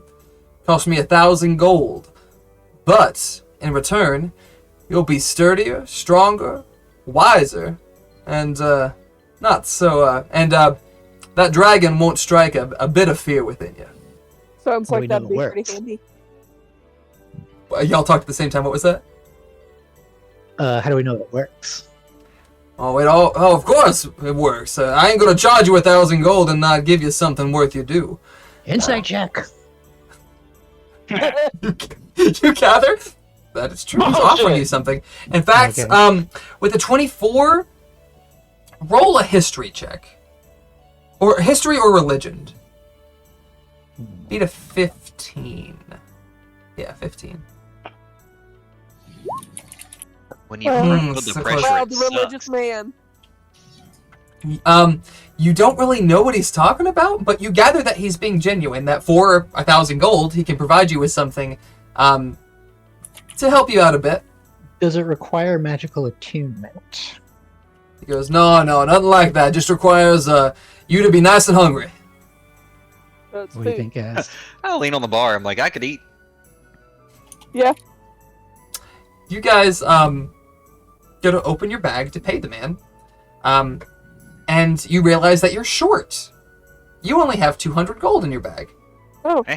And you think that's weird because you're very meticulous bookkeeping skills that I know you guys very exactly keep up with the money that you spend.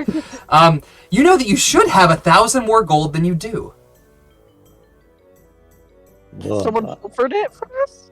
I look It's at a fucking Pandora and I'm lizard, like, dude. Hey, it wasn't me. Paws are clean. Who's that fucking Say that lizard, again. dude? A lizard dude. You guys gather that that damn dirty lizard from Yatar stole some Knew it. gold from you. Knew You're it. worried that he might have stolen something else. All of you can make an investigation check. Bergen with advantage. Did he have the bag? The whole bag? Yeah. we Yeah, y'all gave him the bag to smuggle on the ship. Another 0! Yay! Love it. Hey, 17's my God, good. the bag's still here. Yep, that's a bag, all right. That's, with a 17 from Z, yeah, Bergen did roll twice. You're going through, you're trying to think of the important things. You're trying to think, what would a thief go after? And you realize that you're missing a diamond. You have one 300 gold diamond, and I believe one 600 gold diamond. But Bergen had bought another 300 gold diamond that seems to be gone. Wow. It looks like the lizard grabbed the diamond and 1,000 gold and passed off everything else and tried to get the hell out of Dodge before y'all realized it. Now Well, I we have know to what we're find doing him. after You know this. Yeah, now I have to find him and kill him. Yeah, we have to. All the murder.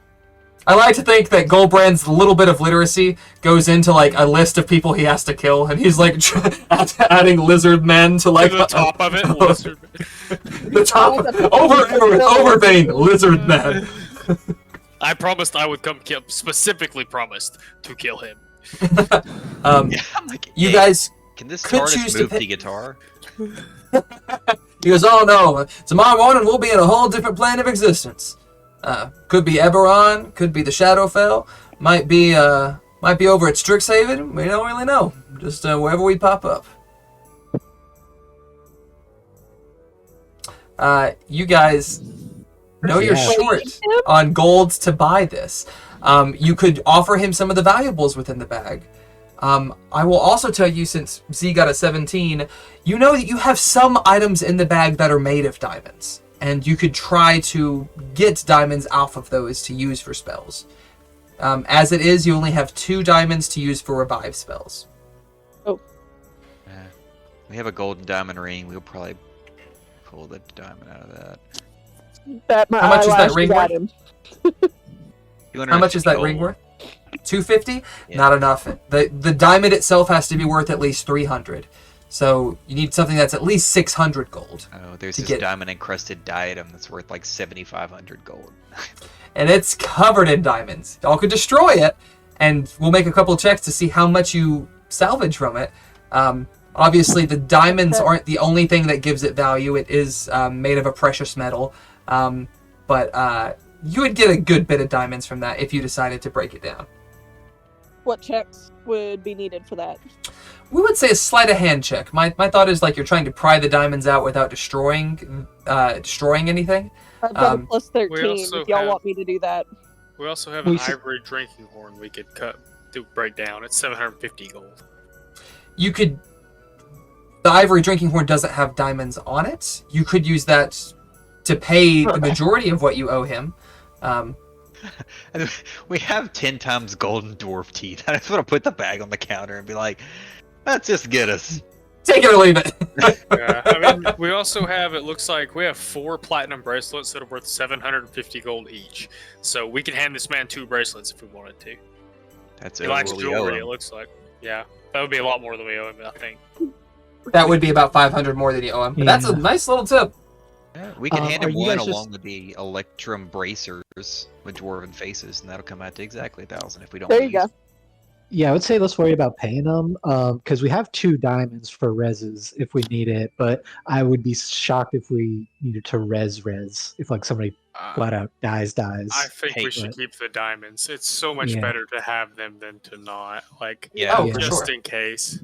And also, Okay, Joey's so- gonna clip that audio bite right there. If I doubt we're gonna have to res more than 2 times, and he's gonna laugh at all of us in like 2 weeks when the whole party dies. And be like, you should have broken down the diamond and crushed the diamond. DPK.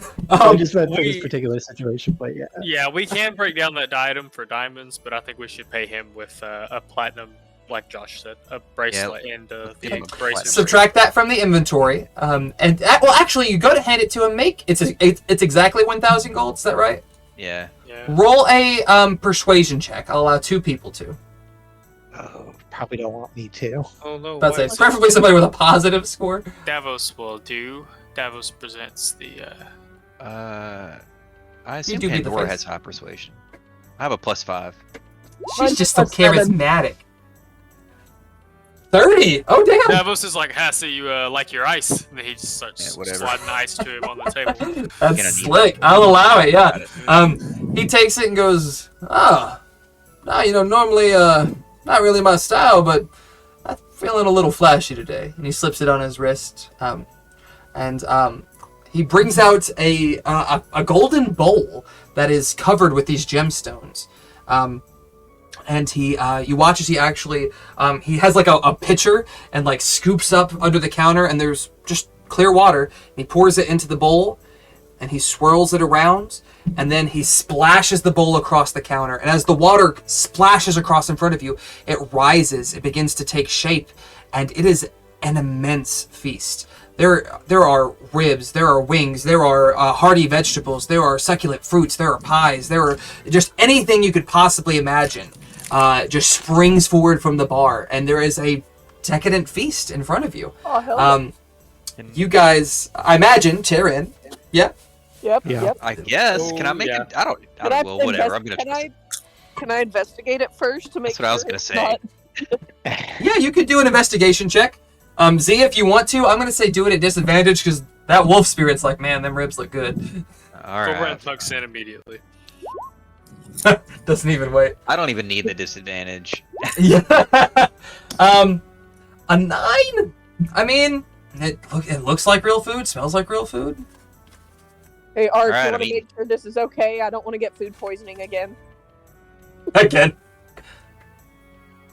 Pandora, you sniff like the shrimp, like, are these prawns okay? But no, everything's very fresh, very delicious, and it's very hearty. If you eat a ton, like more than you think that you would normally be able to, but you are getting the sense of being full. I need a volunteer. Who wants to volunteer their fate? Oh God. Devin, roll 2d10. Oh God. Roll high. Should have let me do it, you doofus. I'm already dead. 12. Okay, so here's what I need everyone to do. If you go on D&D Beyond, where your hit points are, Oh. there should be a thing that lets you, if you click on your HP, it'll bring up a little side menu, and you'll see a thing that says max HP modifier. Ooh. Type 12 into that box and hit enter. You have to hit enter, otherwise it won't do it right. Ooh. And your hit point total should increase by 12. Cool. You may also increase your hit points to be full, so whatever the total is plus 12 is now your total hit points, and it will be for the next 24 hours. In addition, you're immune to poisons and to being frightened, and you make all wisdom saves with advantage. So once again, you get your max hit points go up by 12, you are immune to being frightened and poisoned, and you make all wisdom saves with advantage. Okay. Remind me to take that Very nice. frightened off. I'm going to mark one quick thing on Davos' sheet, because I don't think Devin can. I cannot, you're correct. Okay, it should be up to 102 now. So all of you should have more hit points than you've ever had up to this point. Yeah. Yay. And feeling pretty good. You feel like this was, in a lot of ways, exactly what you needed. You guys may have been kind of anxious approaching this, but this gives you that little bit of extra resolve that you're not going to be stunned by this dragon when it does rear its ugly head, and that you have a bit more resilience in resisting their effects, as well as surviving the blows that are to come. With that, we're going to do one more thing, and then we'll go ahead and take a break. You guys finish your meal and eat. Can I pop a spell in chat? Heroes Feast? Yeah. Yeah, 100%. I do have access to that spell. It is a pretty cool spell. It's expensive, Yeah. but it definitely, pays for itself in certain situations. Not being frightened in this particular fight will be a huge boon, because I'll tell you, the check is a very high one, and it would be a detriment. Indeed. D's nuts, as Davos would remind us. Excellent. Anything you guys want to do in here before you head back out into the sandstorm? It's been about an hour since you were munching. Goblin's gonna get 65% drunk. 65%. That's a good I'm gonna level. hit on the buff lion men. Okay. They're Leonin is what they are. They're from a different plane. Spencer, they're from the Magic the Gathering universe. I forget exactly. Oh yeah. I don't think it's Kamigawa. It's the same one that like a Johnny is from. I forget Yeah. which one that I think is. it's Like Dominaria. the Pride Cats and something like that. I think you're right, Dominaria. But a lot of these creatures are from just various different planes that have popped in here, seemingly to get away from the world for a while. What better way to do it than in a nice tavern with good food and good drink? It's been about an hour, and you guys are feeling maybe it's time to pop out and check on Harshnag and see if the storm giants have arrived. And as you guys go up to the door, there's actually this drunken dwarf who sort of semi-staggers up to you guys, and he goes, "Wait a minute! I heard that you said we're a pharaoh, is that right?" Someone could pick up this sassy, rowdy child. Yes, I Do I will. have to cast tongues to understand you, dude? I said you're in fucking pharaoh, and if you're in the goddamn Gontlegrim, is it out there? Aaron, Gontlegrim.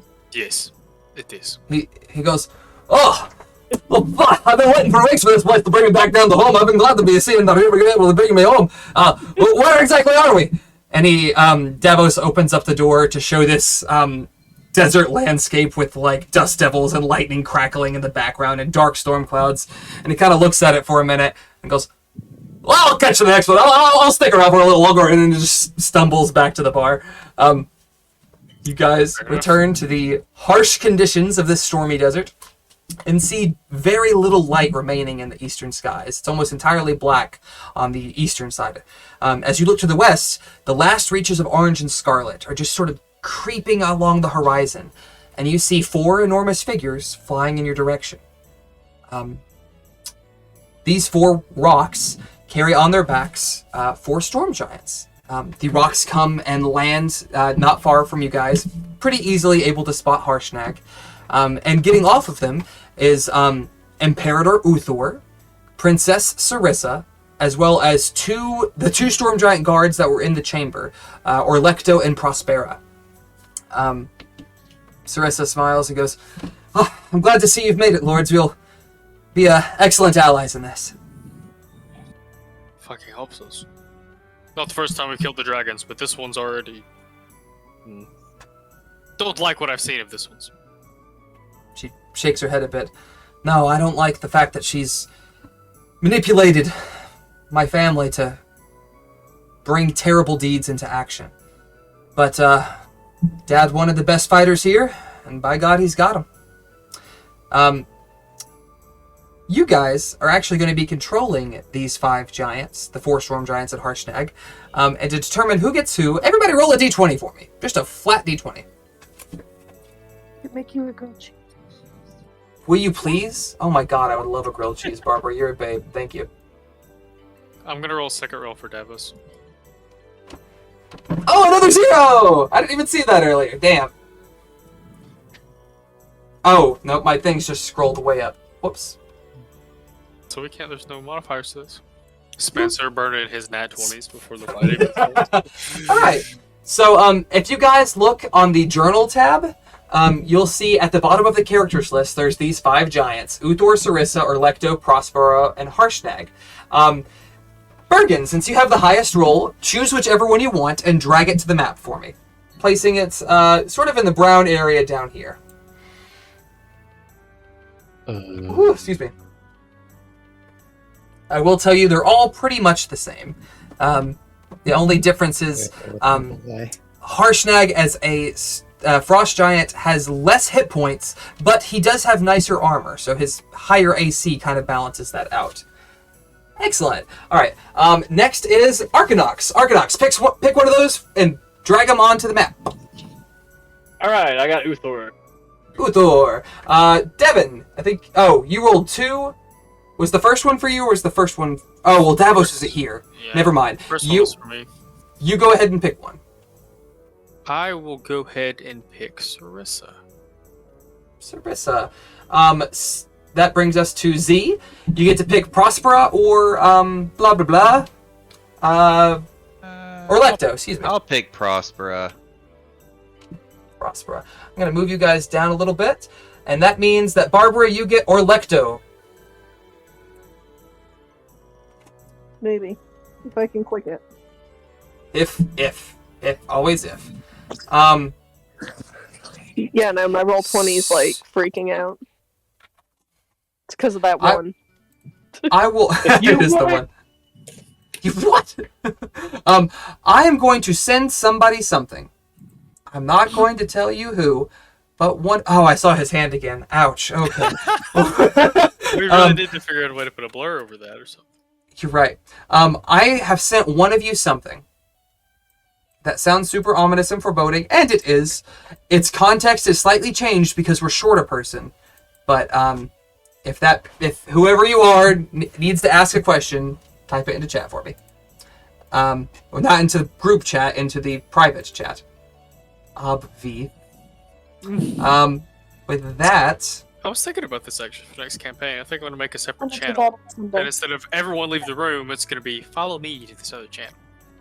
Follow me to this other channel. Fantastic. Alright, with that, has everyone checked your inbox? Yes? Give me thumbs? Yes. Okay. With that, go ahead and drop, oh, there's a couple of Orlectos. Go ahead and drop your tokens on the south side near these giants. You guys right now are in the approach. No, you.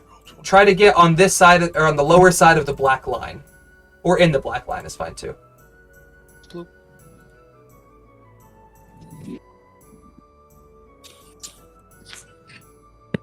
Fantastic, fantastic, fantastic. Gonna do a couple of size adjustments just to make sure you guys are all the same size. Little tiny Bergen over there. Pandora, I'm not seeing you. But I pulled my giant. I didn't pull me. Look. How dare! Devin, if you'll also pull Davos so that you can move him. Less. Where is that fugly bastard? That rat bastard. Hey, Davos is the most handsome of all you. Don't even lie. You see Helena? He's got himself a catch. All right. With that, go ahead and do me a favor. Roll initiative, and we'll take our break, and we'll come back starting with combat. So hit that initiative roll. Take 5 to 10. Go grab yourself a snack, a drink, maybe take a hit of something. I don't know what you're into. Live your life, and we'll meet you guys in just a second. I see that we're still... I would say let's go ahead and get started, but if Barb is not here, we will wait because she's starting us off toward the top. Got some fun shit. I will read a little thing while we're approaching. The thunder continues to roll across the desert ruins, lightning flashing every few seconds in these dusty badlands. The air smells of ozone and dry earth, and everything is eerily still, and just momentarily illuminated by these brief flashes of lightning. Statues are numerous and eerily lifelike, and now, of course, you know that each and every one of them was likely a victim of Iymrith's cruel petrification. You and the giants approach at the ready, waiting for the slightest signs of movement, uneasily making your way through the enormous Zen garden and its statues. A particularly lengthy burst of light illuminates the desert amphitheater and its stone sentinels, as well as 2 massive wooden structures at the top. Now that you're a little closer, I will say Davos, Bergen, Ark can all make a perception check. Yeah, Davos, Bergen, Ark. Man. Devine, you got Senor Davos? Thank you for the reminder. No, you're good. I think a 21 will get you, but if you get a little higher, you might learn something. What was the check again? I'm very sorry. Perception. Oop, I was organizing screens. A nat 20. Okay. Davos knows exactly what these are. These are trebuchets. They are incredibly powerful siege weapons that can deal a fuck ton of damage from a good distance away. They are dangerous, to say the least. With a nat 20, he also sees that around each of them are 4 serpentine-like humanoids that seem to be operating it. As one of them fires on you guys. In fact, I think it's going to start... One of these is mine. I think we're going to start with Harshnag, because he's front and center. Harshnag... Oh, I should also tell you guys, on each of the tokens you drag down, you should be able to click them. You'll see their hit points, their armor class, and either LS or LR. LS means lightning strike. They only get one of these, and the description of it's down here on the bottom right. But it's basically a good AoE attack. Does a good bit of damage. The Harshnag instead has a legendary resistance because he is not a storm giant. He is a legendary creature though. So when Harshnag is forced to make a check and fails, Bergen, you can choose to have him pass instead. Oh, it's in there over there. Okay. Alright, with that, you watch as this enormous wooden device springs into action as its counterbalance falls back and an enormous stone, the chunk of this giant statue you actually see on your map, comes hurtling toward Harshnag. And with a 20, I think... a 20 does not hit Harshnag. As the stone comes close, Harshnag actually takes the great sword that you gave him, this magical weapon, and uses it to turn the battle axe on its side and use it to smash the rock away before it makes contact. He is unfazed. As we go to Pandora, if she's local. Maybe? Give me 2 seconds to wash the egg off of him. You're totally cool. While we're doing that, the other trebuchet is going to go ahead and fire off. He'll make a shot at we'll say Sarissa, since she's on that side. A 24 does hit Sarissa. She takes a whopping 44 bludgeoning damage. Did it? I forget who has claim to her. Oh, Devin, thank you. It's me. I got you. And if Burb is ready, we'll go to her. If not, I'll do one more enemy and then her. Yeah, I gotcha. Okay, go ahead. What you want to do, girl? I will say at this point, you guys are about 30, 40 feet from the amphitheater itself. There are several of these statues in the sands around you, as well as on the structure itself. Well, shit.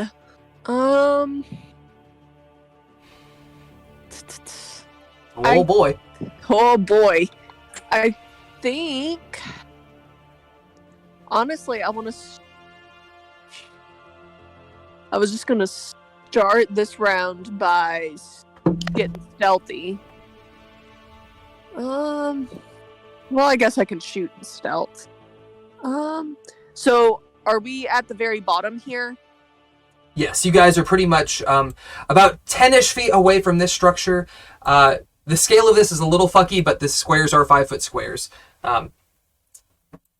So you're about 15 or 20 feet from the walls over here, or about 40 feet away from the structure on the right. Okay, so hold on, I'm trying to look. I guess we've got this gargoyle rat in front, right? Yep. So he's in my vision. Yes, indeed. Yeah, so I'll just pop him and do my little stealthy loo. Pop him. Excellent. You're stealthing after or before? After. Okay, so 10 points of piercing damage to one gargoyle boy, and you have your bonus action stealth. Where do you choose to hide? Because you have you're kind of out in the open in this particular landscape, so you're gonna have to move somewhere. I guess kind of like amongst this wall here. Hey, what? Okay. All right. Yeah, You chill. Or hold on, I'm trying to zoom. No, you're What good. are these right here? Those seem to be tents. You're not quite sure what they are. So you make your way into that structure, Yeah, I can. or do well, that. there's not really a structure. It's open top. As you go to step in it, the sands begin to shift, and an enormous sinkhole opens up in front of you. Bullshit. Oh, no! Oh! Well, now I've got to do something, but that's okay. Barbara, I need you to make a dexterity save for me. What I get for trying to go into the cat dimension over there.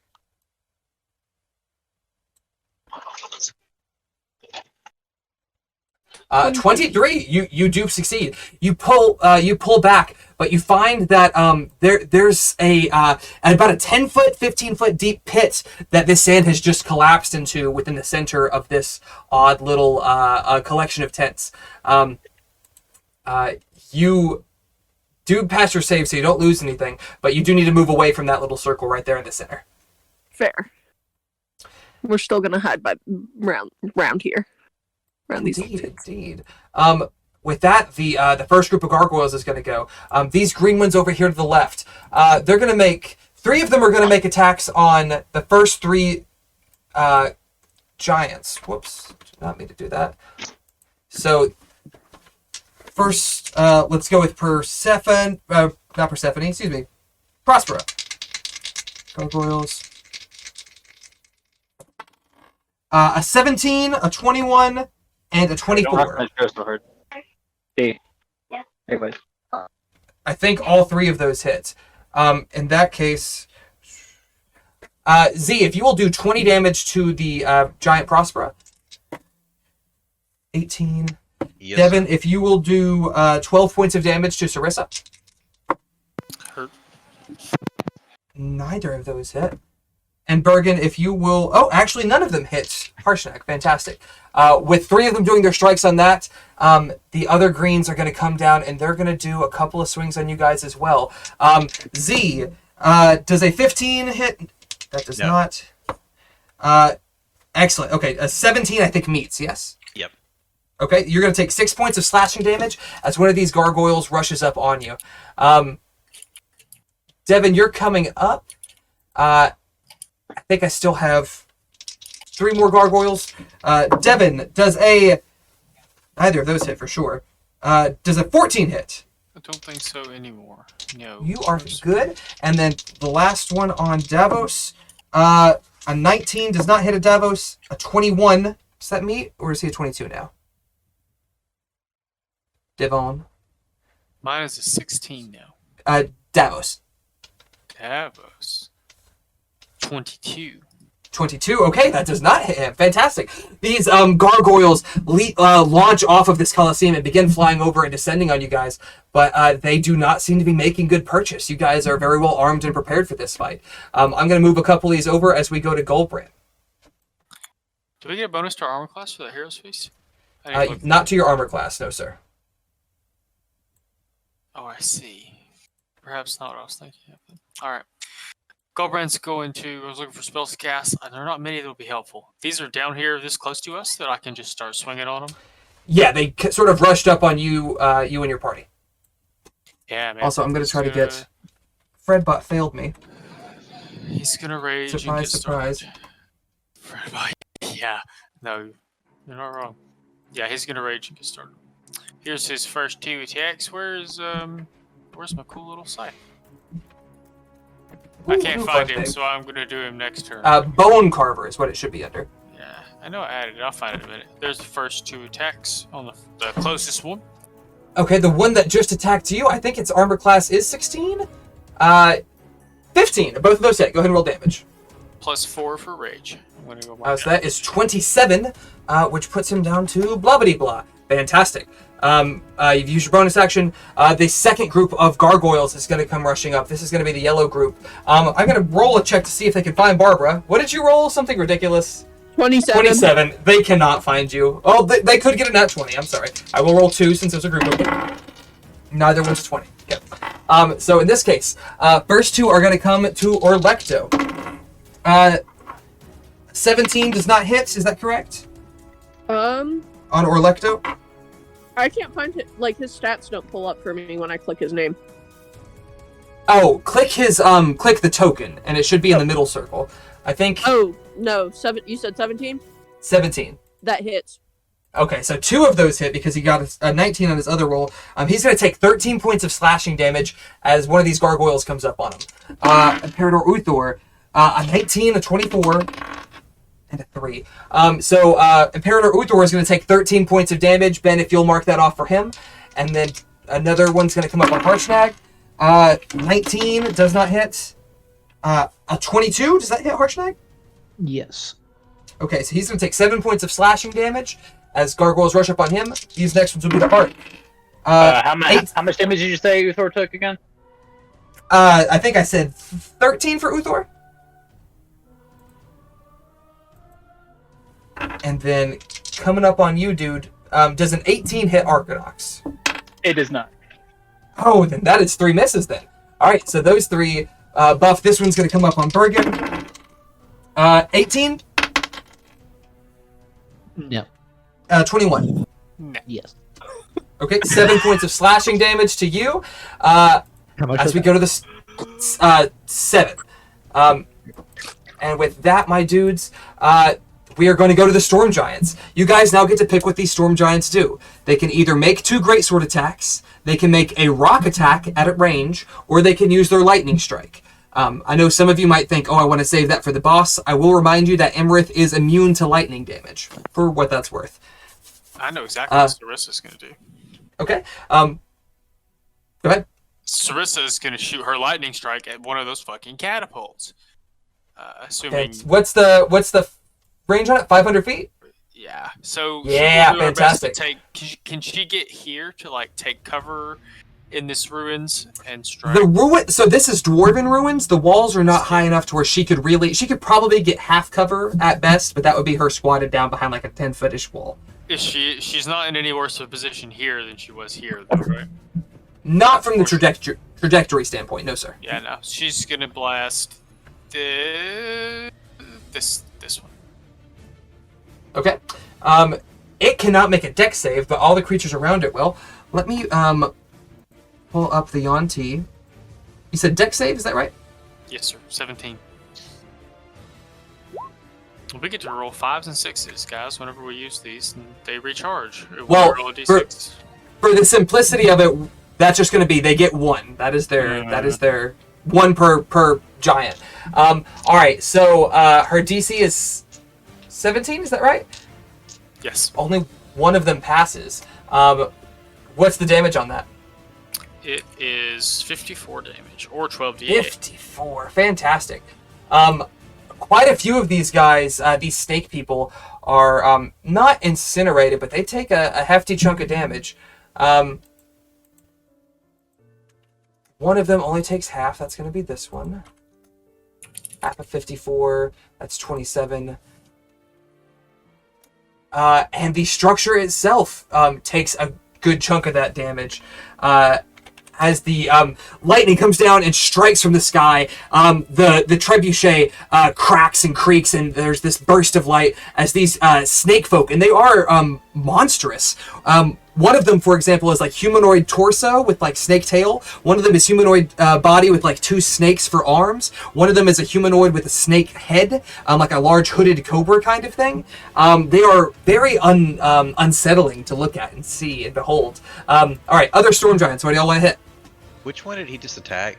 Left or right? The one on the right. Okay.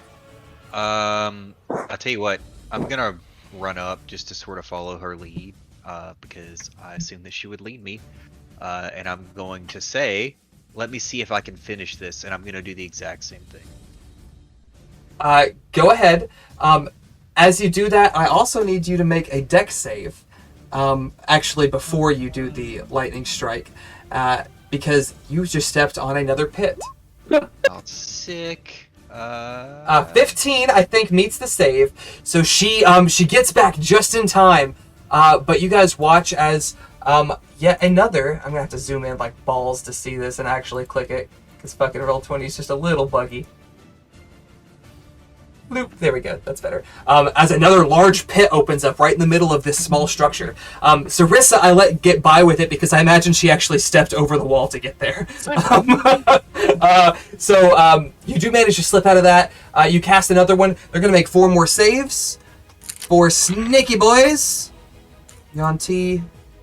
1, Kill it like a 2, trebuchet. 3, 4. That's my only. 2 of them pass. But they've already taken damage from the last one. That's going to be pretty rough. Oh, come on, you fucker. Alright, that one's dead.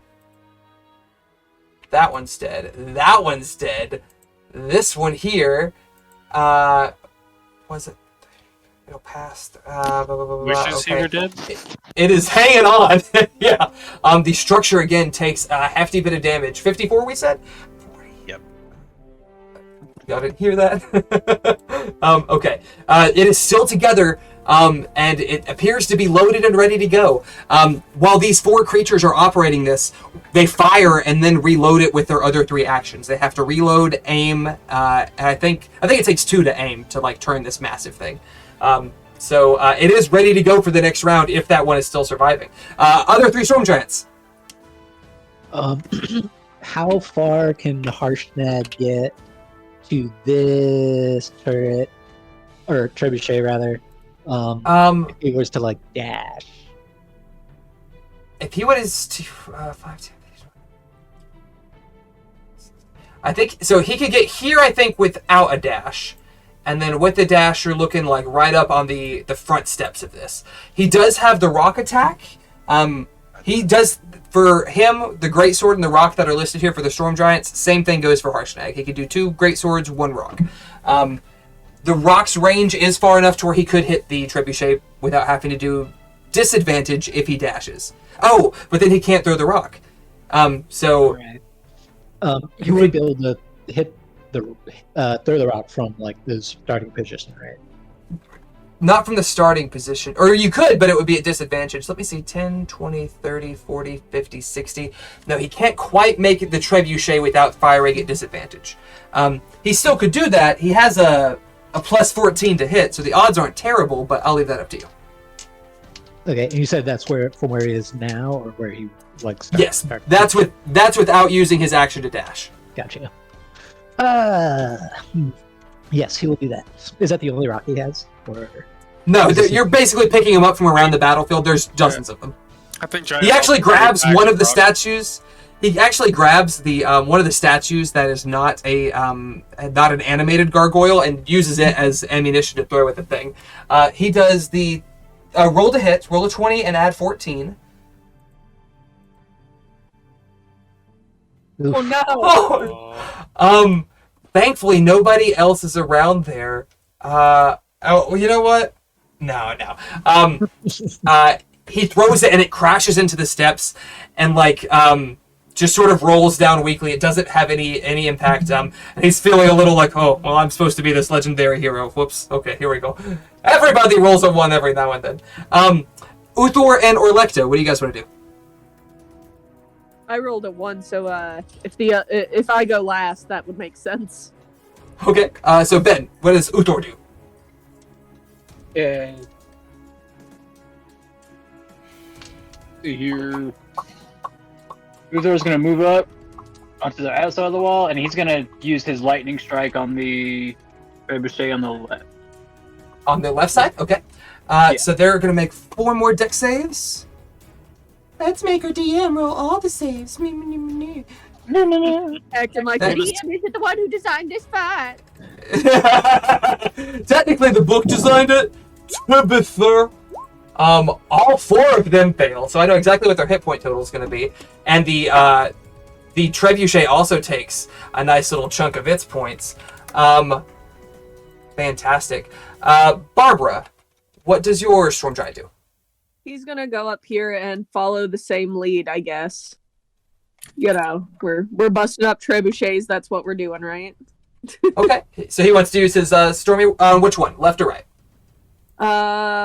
Let's see. Ben just hit the right one, right? Yeah, that one. Ben hit the left one. Yeah, I hit the left. The left one. Yeah. Okay. Well, we'll hit the left one too, because peer pressure. Okay, fantastic. It's a wonderful thing. The trebuchet cannot save. And even if they fail, all 4 of them failed, so even if they... Okay, yeah, they're all dead. You incinerate this crew of fucking Yanti over here, Naga almost. The structure is loaded and ready, but thus currently unmanned. Fantastic. That's all of the Storm Giants as we round to Arc. These gargoyles begin to swarm on you and fall in from all sides. What do you do? Let me see here. I'm gonna move over next to Bergen. It's a good place to be. And I'm gonna use my breath weapon to 5, 10, 15, 20, 30, 30. Yeah, I'm gonna hit all 4 of these gargoyles with my breath weapon. Which for these 2 here? Yeah, all 4 of those in the front, right up in front of the black line. Oh, what's your...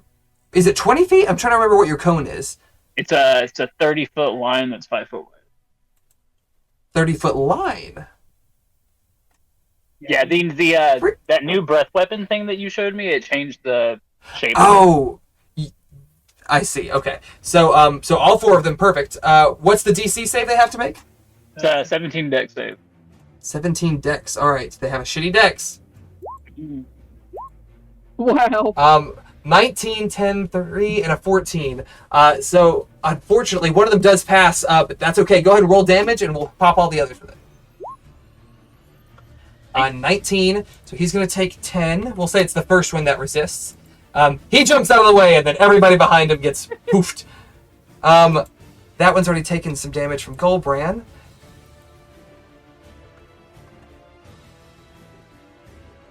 Whoops, that's wrong. That's right. Math, y'all. Don't do drugs. All right, fantastic. Art comes up and lets loose a burst of flame that catches several of these gargoyles in this line of fire. You still have a bonus action. All right, for my bonus action, I'm gonna swing at this gargoyle right here. Get him. Hit him with Dowser Dredge. Getting out. Pop, pop. 15 meets. I thought it was 16 earlier, but no, it is a 15. Good sir. Go ahead and roll some damage. 13 points. Fantastic. Cuts into this with this watery strike as we round to Bergen. What you got, dog? Alright. I guess I'm gonna... Actually, I'm going to spiritual weapon first. Dude right Perfect. in front of me. Spiritual bird.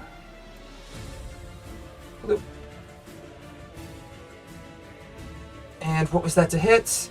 I think that hits. Crit right off the bat. Fantastic. Excellent. So, no, I always hate ones on a crits, so roll another d8 for me. Oh, wait. So 11 plus whatever this d8 is, 7, so 18 points. Preach. Of course, I mean, a 1 on a crit, that's like, oh, fuck Pretty off. anticlimactic. So, fantastic. Bergen conjures up this spectral mace that lays into this gargoyle in front of him. You still have your action. I'm gonna follow up with the normally be a shooting mace, but I reckon he's too close. My melee shooting mace, 13. It does not quite hit with that, but you do manage to pop him with the other mace. As you're welcome to move, but if you do, he's going to try to swipe at you. Yeah, not for now. Okay, we go to Z. You are sort of surrounded by this murder almost of gargoyles. What do you choose to do? Yeah, I think Z spins around and sees that he is completely boxed in, and then just sort of like digs real deep and breaks out this Spirit Guardian spell. Yeah, so what element are you using with it? I think for this, I'm going to use... I think I want to do cold damage. Okay. You guys watch as these gargoyles all around Z are slashing into him. And there's this burst of flame in front of him, and from Arcanox's fire line. And Z builds really deep and raises up his arms and begins swirling them about him. And you all begin to hear this beautiful, beautiful melody. As Florence, you all see her for the first time, taking still a spiritual form, but hovering behind him, singing this song, and all about Z. And I think it's a 15-foot radius, might be 20. These icy waves, spectral, begin to rise up from the sands and slice into these gargoyles. Pop the spell into chat. I think it's either when they first enter or on the start of their turn that this damage actually pops in. It's both, I think. And it's a 15-foot radius, which is pretty big area. That's 3 squares in any direction. You're doing cold damage. Fantastic. And they have to make wisdom saves. Yep. Okay. Go ahead. Yeah, excellent. And help me remember the number for this. Wait, I forgot. It's technically it's going to say radiant, but whatever. Yeah, that's fine. Okay, so 12. We will make sure that we pop that 12 whenever anything starts itself within 15 feet of you. I think that's a concentration spell. It is. Go ahead and mark yourself with concentration. And I don't know if you know how, but if you hit the gear under your token, you should be able to set an aura. If you put it to 15 feet, it should reach out for 3 squares in every direction. And that'll make it easier to keep up with what's in it and what's out of it. And I'll make it icy, baby. Icy blue, baby. Yeah, buddy. So yeah, you get a good bit of that. And this is an intelligent thing that it knows what your allies are. It's not going to harm them, so that's very cool. That's your action to raise up Florence in these icy, choppy waves. What do you choose to do with your bonus action?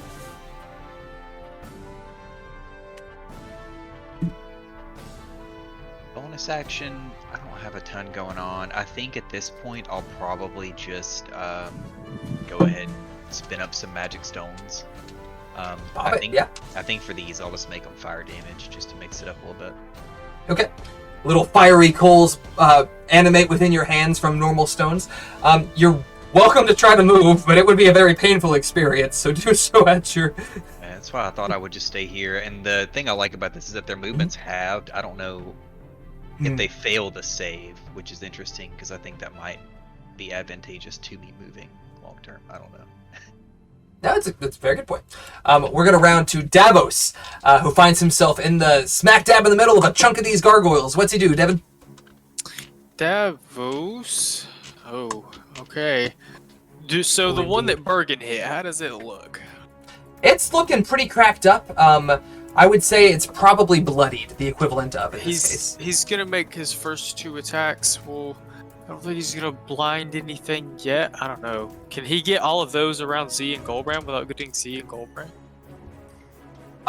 Not with Light of Lathander. He would get you guys in that radius as well. I would say I would allow him to, for example, give you guys a warning, and you guys could make your checks at advantage, but it wouldn't be a given. No, he's gonna take his 2 strikes on the one that Bergen hit. That Um, sucks. 2 very bad strikes. Unfortunately, neither one makes purchase. He still has a bonus action. He can use his rapier. He can Misty Step. I don't really know what else he has for a bonus action. He doesn't. He can do Bardic Inspiration. He can do Light of Thunder. The rapier isn't on his bonus actions, but he'll. I think he'll also send it at the same one. Okay, go ahead and roll for it. That's the goal. Kill the one that Bergen whooped up Start it on. down. Oh no! Davos like he thinks he's gonna be clever, and the rapier moves behind it, and he tries to go in for a lunge at the same time, but he ends up like blocking his own strike as the rapier also swings in.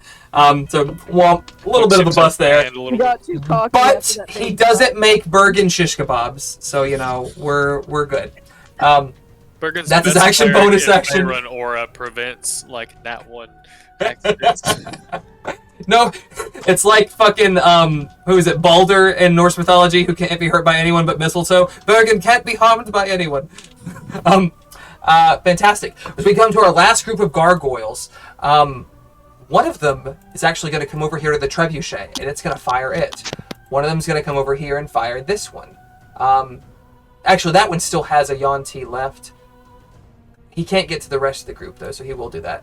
These two are going to go to the 2 that are furthest up. So, looks like Harshnag and Sarissa. For Harshnag, a 25. So, Bergen, take 44 points off of Harshnag.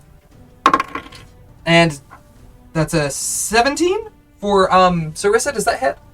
I think that's 7. That meets. She also takes 44 points of bludgeoning damage as these 2 stones fly and land into you guys. Seems that the gargoyles are better at fucking lighting this up than the fucking Yuan-Ti. With that, these 3 are going to come... Excuse me. 2 will come to Harshnag. 1's going to come to Sarissa.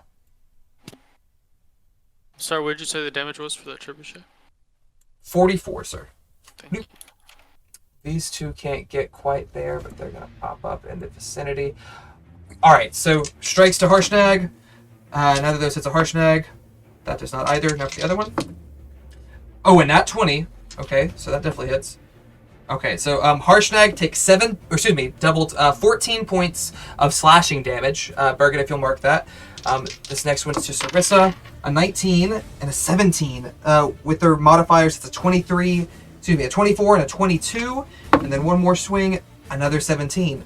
That's rough. That's 20 points total to Sarissa, Devin.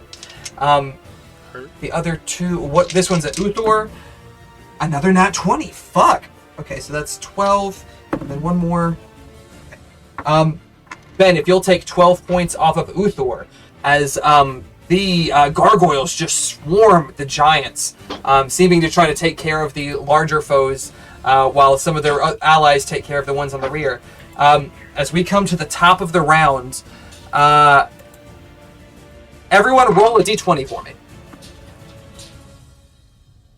Yeah, shake that head.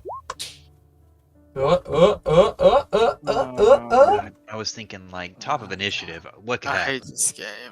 Oh, Devin, I'm sorry, roll one more for me for Davos. I hate this game, says Devin, who's devoted like a solid third of his life to Dungeons and Dragons. Alright. Nothing happens. You guys are coming back to the top of initiative. You have been swarmed from all angles by these gargoyles. The Yuan-Ti, this group is actually dead, so we go to Pandora. You are feeling a little exposed, not able to get in the hidey hole at Cat Dimension you wanted to. What do you do? Okay, let's see. Damn, there's a lot going on here. Seeing as how, let's see. Trying to count all these little stickers. Hold on, I can do this. Woo. Oh no, where's my little arrow? My little measuring stick. Measuring stick. Maybe. I was gonna see how far we've got what. Well, no. Oh, it's measuring, but not from where I want it to. What are you trying to see? From where to where? Trebuchet, because we've got one of the snake Naga dudes left. There is one of the Naga left. 10, 20, 30, 40, 50, 60, 70, 80, 90, 100. It's about 100, 110, somewhere right around there. We'll say 100. That's no problem. That's no problem, then. Yes. Fire away! Yeah, You are technically hidden with a 27. He cannot find you. In my cat dimension. Fantastic. Oh, yeah. Eviscerate him. This is one of the one that has, like, the two snake hands, and you get it through the eyes of one snake hand, through the eyes of the other, and pin its hands to the trebuchet. Gruesome. I assume you're going to make another stealth check. Yep. You're welcome to. Now the other Yuan-Ti is dead. Perfect. Wow. This group of gargoyles are the green ones. 5 of them have to make wisdom saves because Spirit Guardians is a dope ass spell.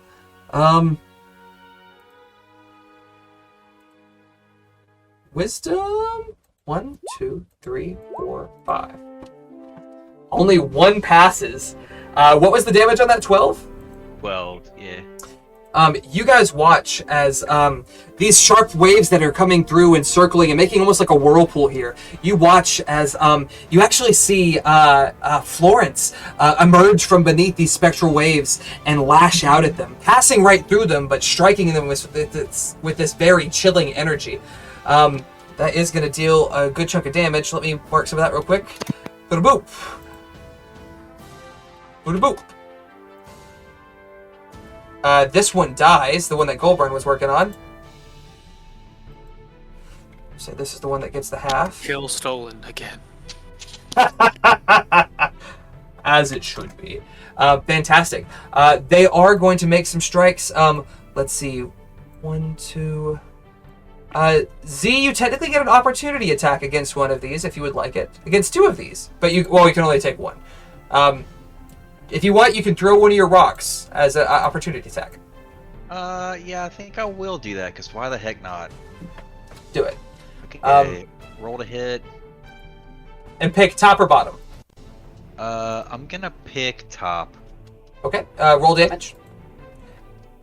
You guys watch as Z fires off one of these fiery coals and it strikes this gargoyle as it turns its back to him. Z, you've got some blows coming your way. 21 hits. 24 hits. Yes. I need you to take 13 points of damage. This is the second gargoyle at you. Neither of those hits. 21. Did I say 21? 13 points of damage. 13 points of damage. It was a 21 to hit. Got it. So yeah, you take the... Yeah, same. I was like, oh, fuck this. This one's coming to Goldbrand, a nat 20, and a 17. I think that hits Goldbrand. Both of those hit. Okay, and... Oh, but that's a nat 1, and I'll tell you what, we'll nullify the crit for that. So instead, you're going to take 13 points of damage. You're raging, so half that to 6. These two are going to be Davos.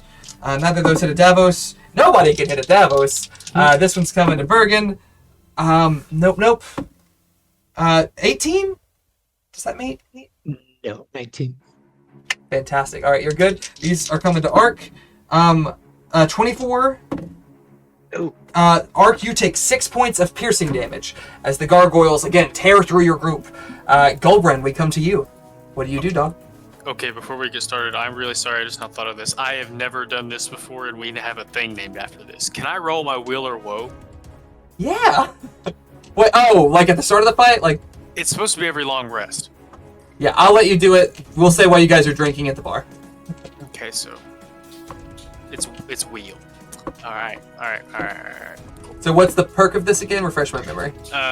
So since it's wheel, I can use my reaction to make someone roll a d6 on I think all of the skill checks, whatever the new edition's calling it, all the important ones, the saving throws, the ability checks. They could roll a d6 and add it to that. It's kind of like part of inspiration. Okay. So help me remember that you have that. You have your action, bonus action, movement. Cobra and wheel. I know this is not the same one, but I guess he's gonna keep going. He doesn't know much else to do. I don't know a way I can get many of them. I hope maybe the giants can help with that. There's the first one. 30 definitely hits. 27 definitely hits. Roll damage. +4 Uh, for rage. Because you get the +2 to that first hit, that takes care of them. You can use that 10, we'll say, on the one behind you. Excuse me, that 12. Fantastic. See, Goldbrain got a kill after all. Look at that. Oh, I get a kill. Bonus action. Hold on, I get a kill. I get to roll 1d4. You get to roll a 1d4 per dice they have. You get to roll 7d4. Whoa. Ignore that 3, roll 7d4. For every hit die that enemy has, you get to roll a d4. 7d4. Alright, hold on. Here's 3, here's 4. Okay, so that's 19 points of healing, which you probably don't even need. I don't need that many, no. What? But that'll put you back to full. Fuck yeah. Remember, you should be at full with that extra hit points from the thing. Okay. That was the scythe. Yeah, with the scythe, like, what the fuck? That's Goldbrand, the Bone Carver. And I didn't mention it much. The blade itself, very clean and wicked looking. It doesn't look quite as evil, but it has these bone spikes that almost look like the spine of something that had some type of spikes down its back. And it runs along the back of the blade. And as Goldbrand cleaves through this first one, this black ichor within it soaks into this black ichor within the gargoyle seeps into the blade, and it glows this sort of ethereal green color. In fact, it actually goes through a few colors. It almost resembles the starlight that Goldbrand's magic appears to be. And it runs up the shaft of it and up Goldbrand's arms, and you see as some of these scratches from these gargoyles mend themselves, and you feel great. Never felt so good to kill something. And that's saying something for Goldbrand. You have a bonus section.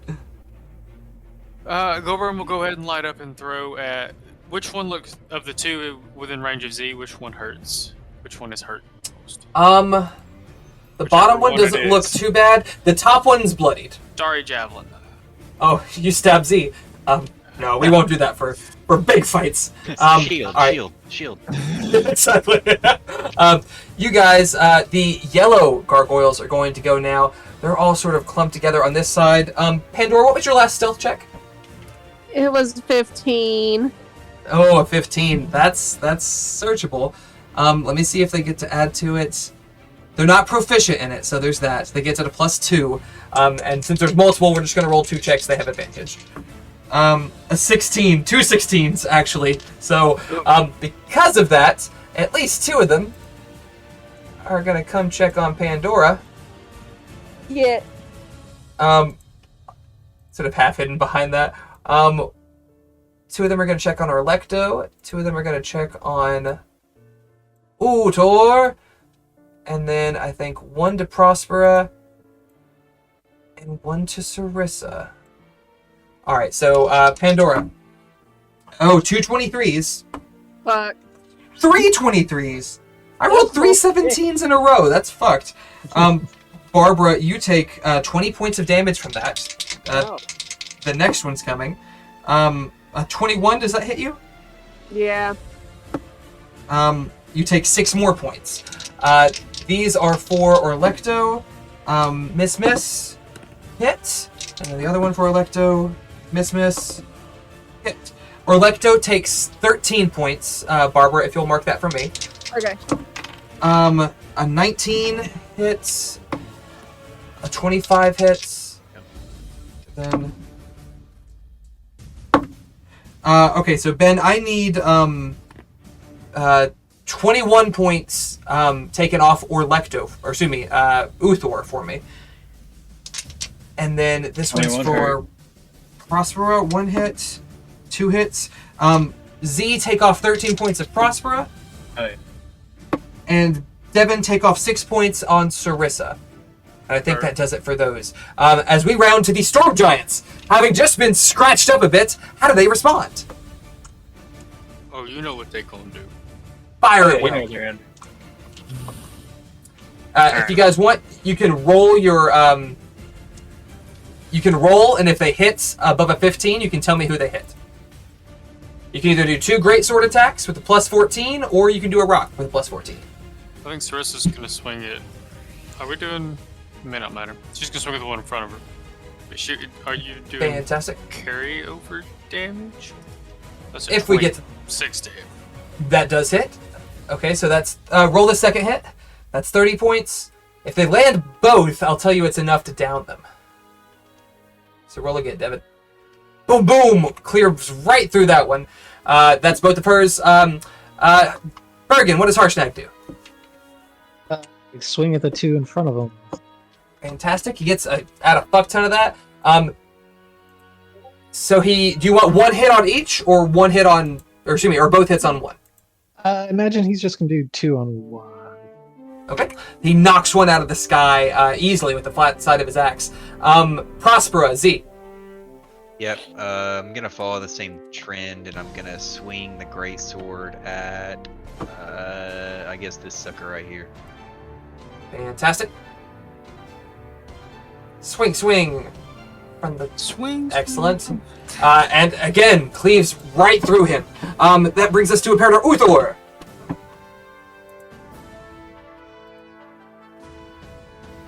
Why is this music oddly RuneScape? Oh, that's me. Right.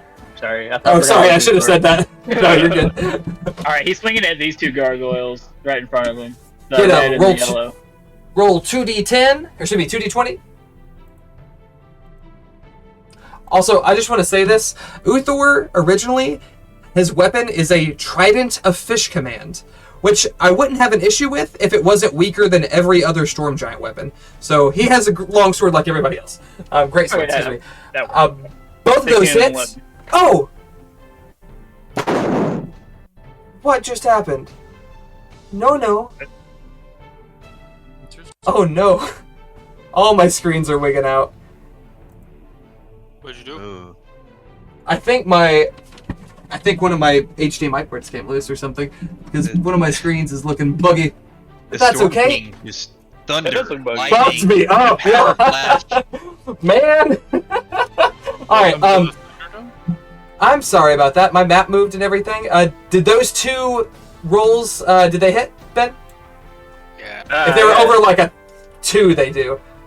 Yeah, they do. Fantastic.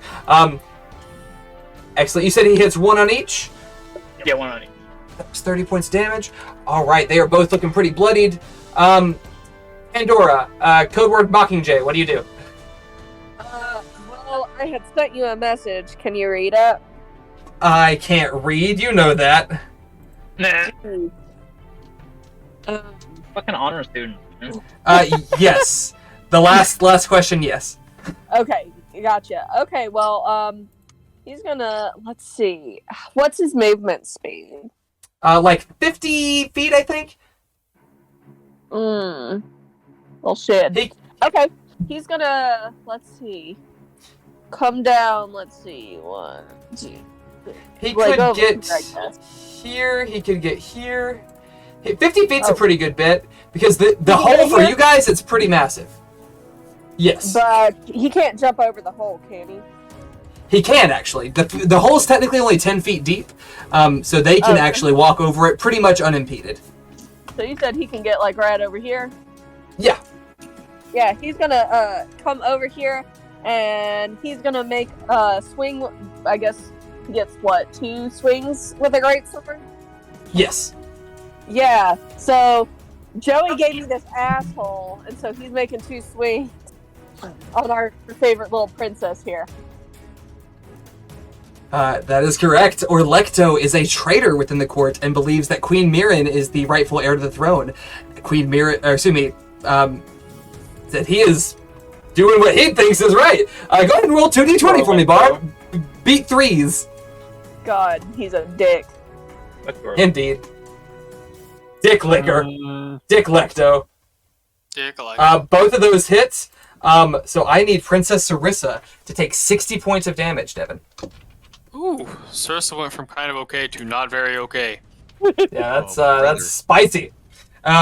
You guys watch as one of these storm giants moves away from Uthor, leaving Uthor swarmed by these gargoyles who are sort of amassing on the right side, moving over to Sarissa and striking her in the back as she has turned her attention away.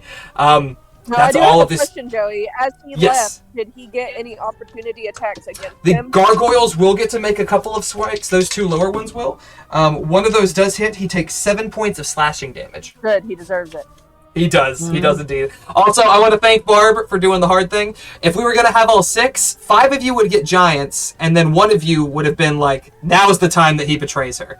They would have got the red button. But Arbor got to do both, so Merry Christmas. As we round to Arcanox, the gargoyles are still numerous and all around you, and now you see that one of the storm giants appears to be attacking Sarissa. What do you do?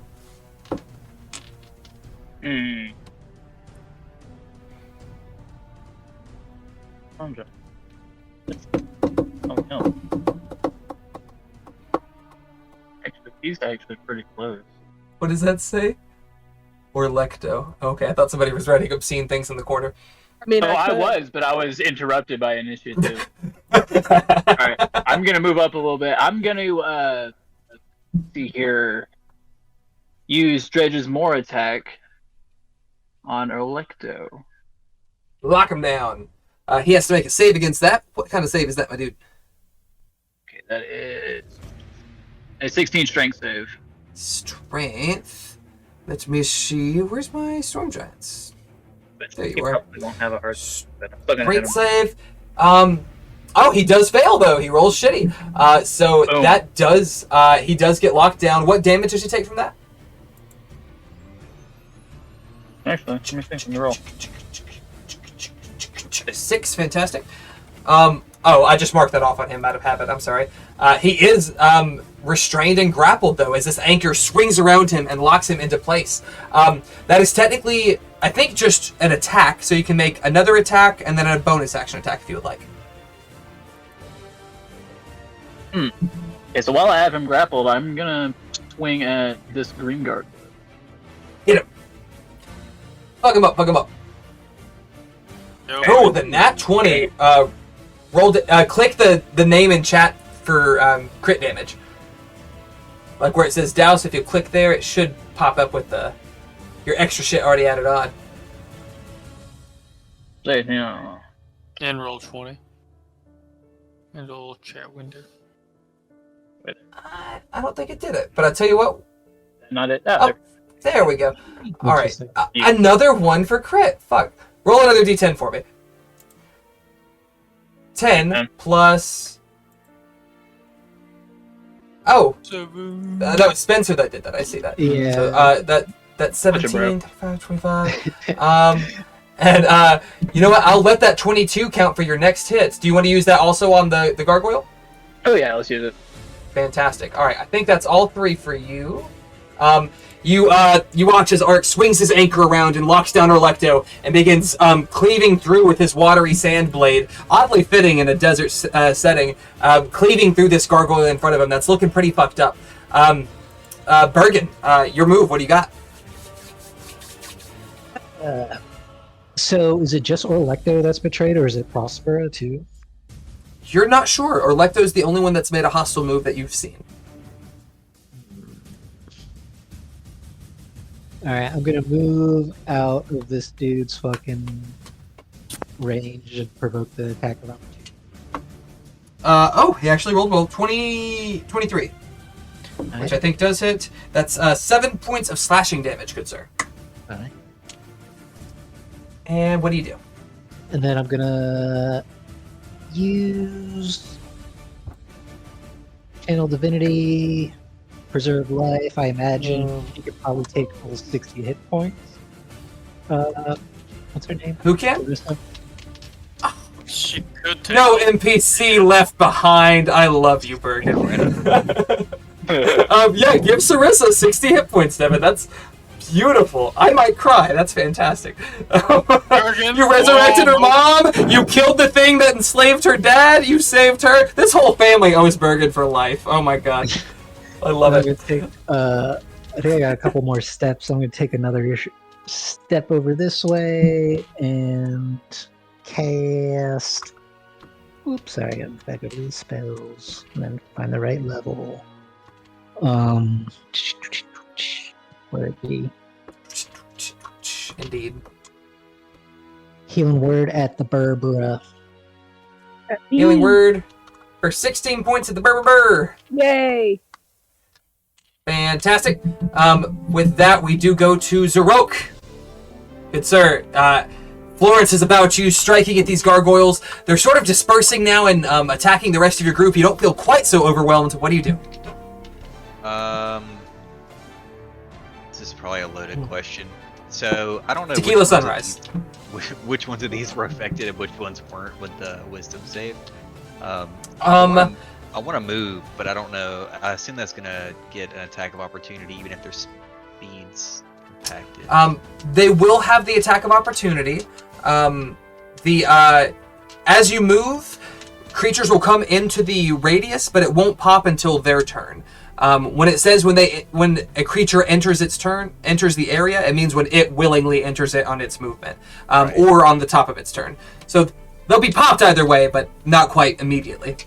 Okay, that's fine. I'm gonna risk it for the biscuit, and I'm gonna move up to right here. Fantastic. It's a great radius. I assume that you see Orlecto as a hostile as well, yes? At this point, yeah. I mean, that's the way I'm looking at it. And then I'm actually gonna. I hate to use the spell this way, but I'm sick of these trebuchets. I want to cast a fireball up here. In the Okay. upper right one. Yes, sir. I am going to make it just a standard like giant ball of earth. So I imagine like as I'm moving, I sort of like lift my hands and like raise a conglomerate of the earth in front of me and just launch it at the trebuchet to try and destroy it.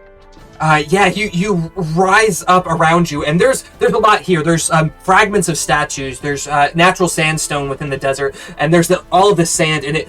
Even the sand itself begins to rise up around you, and it channels together in like this torrent of stone that just pelts into the gargoyle and the trebuchet up there.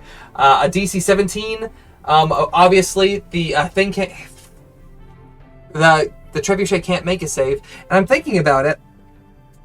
It doesn't have a resistance to bludgeoning, or a vulnerability to bludgeoning damage, but a lot of creatures have what's called it's like siege weapon or something like that, where their damage deals extra damage to structures, and I think earth elementals have that.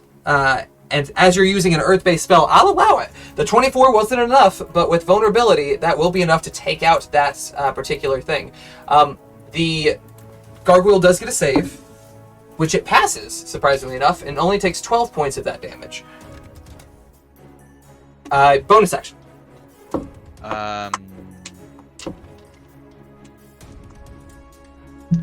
No, not right now. You can throw a fiery stone if you want to. Just to put that out there. If I can use it as a bonus action, I think I definitely will. I'll allow it. Cool. I think just for the sake of being like, haha, I moved away, I'm gonna roll it at this guy back here. Fantastic. Get him.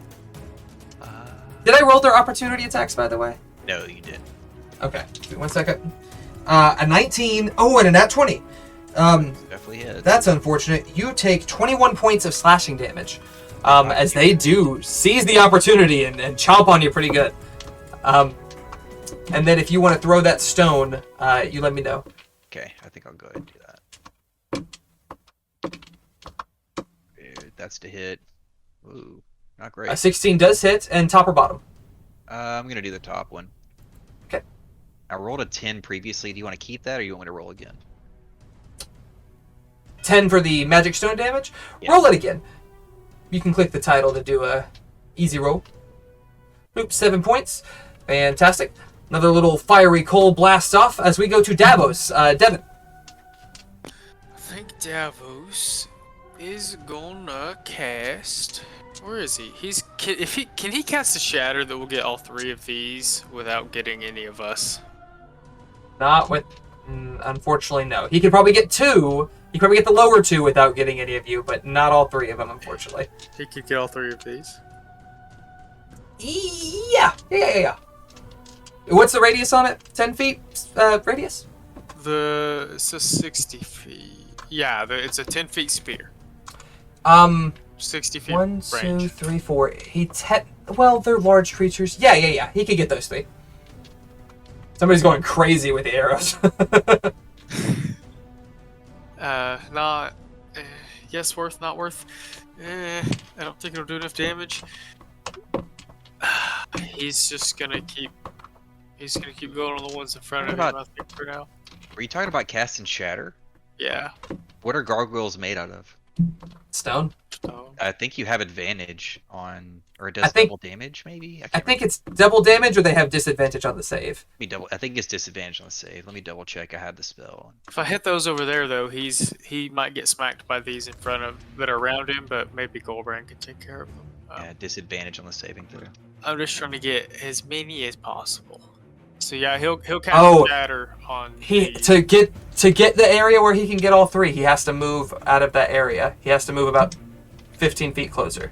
Oh no! Yeah, oh no, indeed, friend. Oh no! Okay, did Marcus spell slow off? No, no, no. Fine. Davos is gonna kill. He's gonna work on the one that looks the worst.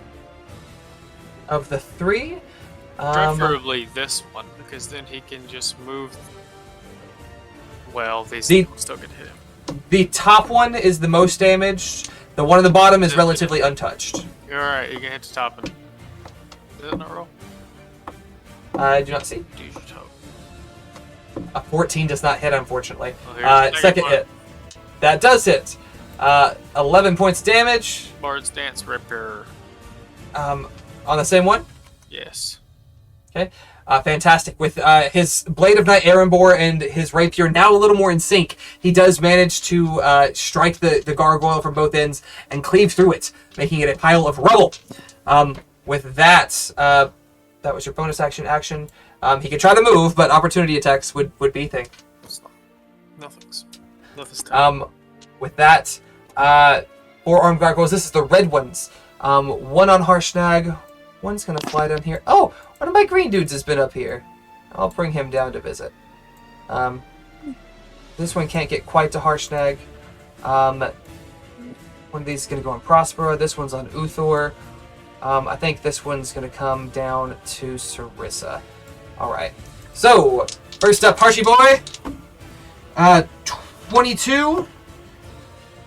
Harshnag takes 7 points of slashing, Bergen. Excuse me. Spencer deals 7 points to Harshnag. This one's coming to Sarissa. A nat 20. Sarissa's going to take 12 points of slashing damage. This one's to Prospera. An 18. Does that hit the Storm Giants? Yes. Does a 17? Yes. Yeah. She takes 13 points. This one's to Uthor. If a 17 meets, that's 7 points of slashing damage to Uthor, Ben. And with that, we come back to the top of initiative. Everybody roll a d20, and don't roll below a 5 or lower. The first one! Oh no! You guys feel as the sands begin to shift and move, and it's a deeply unsettling sensation. You're already unsteady on your feet. You're already unsteady on your feet, and these pits that have been opening up have just made you very anxious about where you step. And you see as 3 bolts of lightning strike behind the amphitheater. And as that stands within the amphitheater, and as they do, bursting from the central channel is the gargantuan form of Iymrith. Incredibly sharp teeth pulled back into a wicked grin that leads to dramatic flared ears. I'm gonna drop a thing in your chat. Nope, that's the chat with Barbara. That was the trader chat. I want to go to the normal chat. Show me that chat. Not the bag of holding chat, the chit chat. That's the one. Cusco's poison. The poison for Cusco. Yellowed eyes glare at you between the massive ridges, the massive ridged horn atop its blunt head, a natural lightning rod. Rows of jagged spikes extend from its nostrils back to the head, to its brow, and cluster on its jutting lower jaw. Claws black as obsidian, longer than great swords, pierce their way through the sands. 2 broad wings stretch with an impressive span, and even as the lightning crashes behind her, the stadium grows dark at her very presence. Iymrith has emerged from her lair and is ready to fuck shit up. We are at 1 o'clock. but I'm gonna do one thing. She's gonna go ahead and use her lightning breath as she enters and starts this shit off with a bang. Let's see where she chooses to put it. She has a huge radius on this. I thought it was a straight line. It is a 120-foot line. That's 10 feet wide. Radius was the wrong term. Area effect is what I was sort of going for. 10 by 20. I think she's going to go... I see 3 of you clumped down there. Dude, she could get so many people with this line. She's actually going to fly... let me get back to the object layer. Dude. Oh, it's going to be worse than that. I see. She flies over here and lines up Gulbrand, Z, Davos, and Pandora, and Bergen, and Ark. Oh no, actually, she has to choose.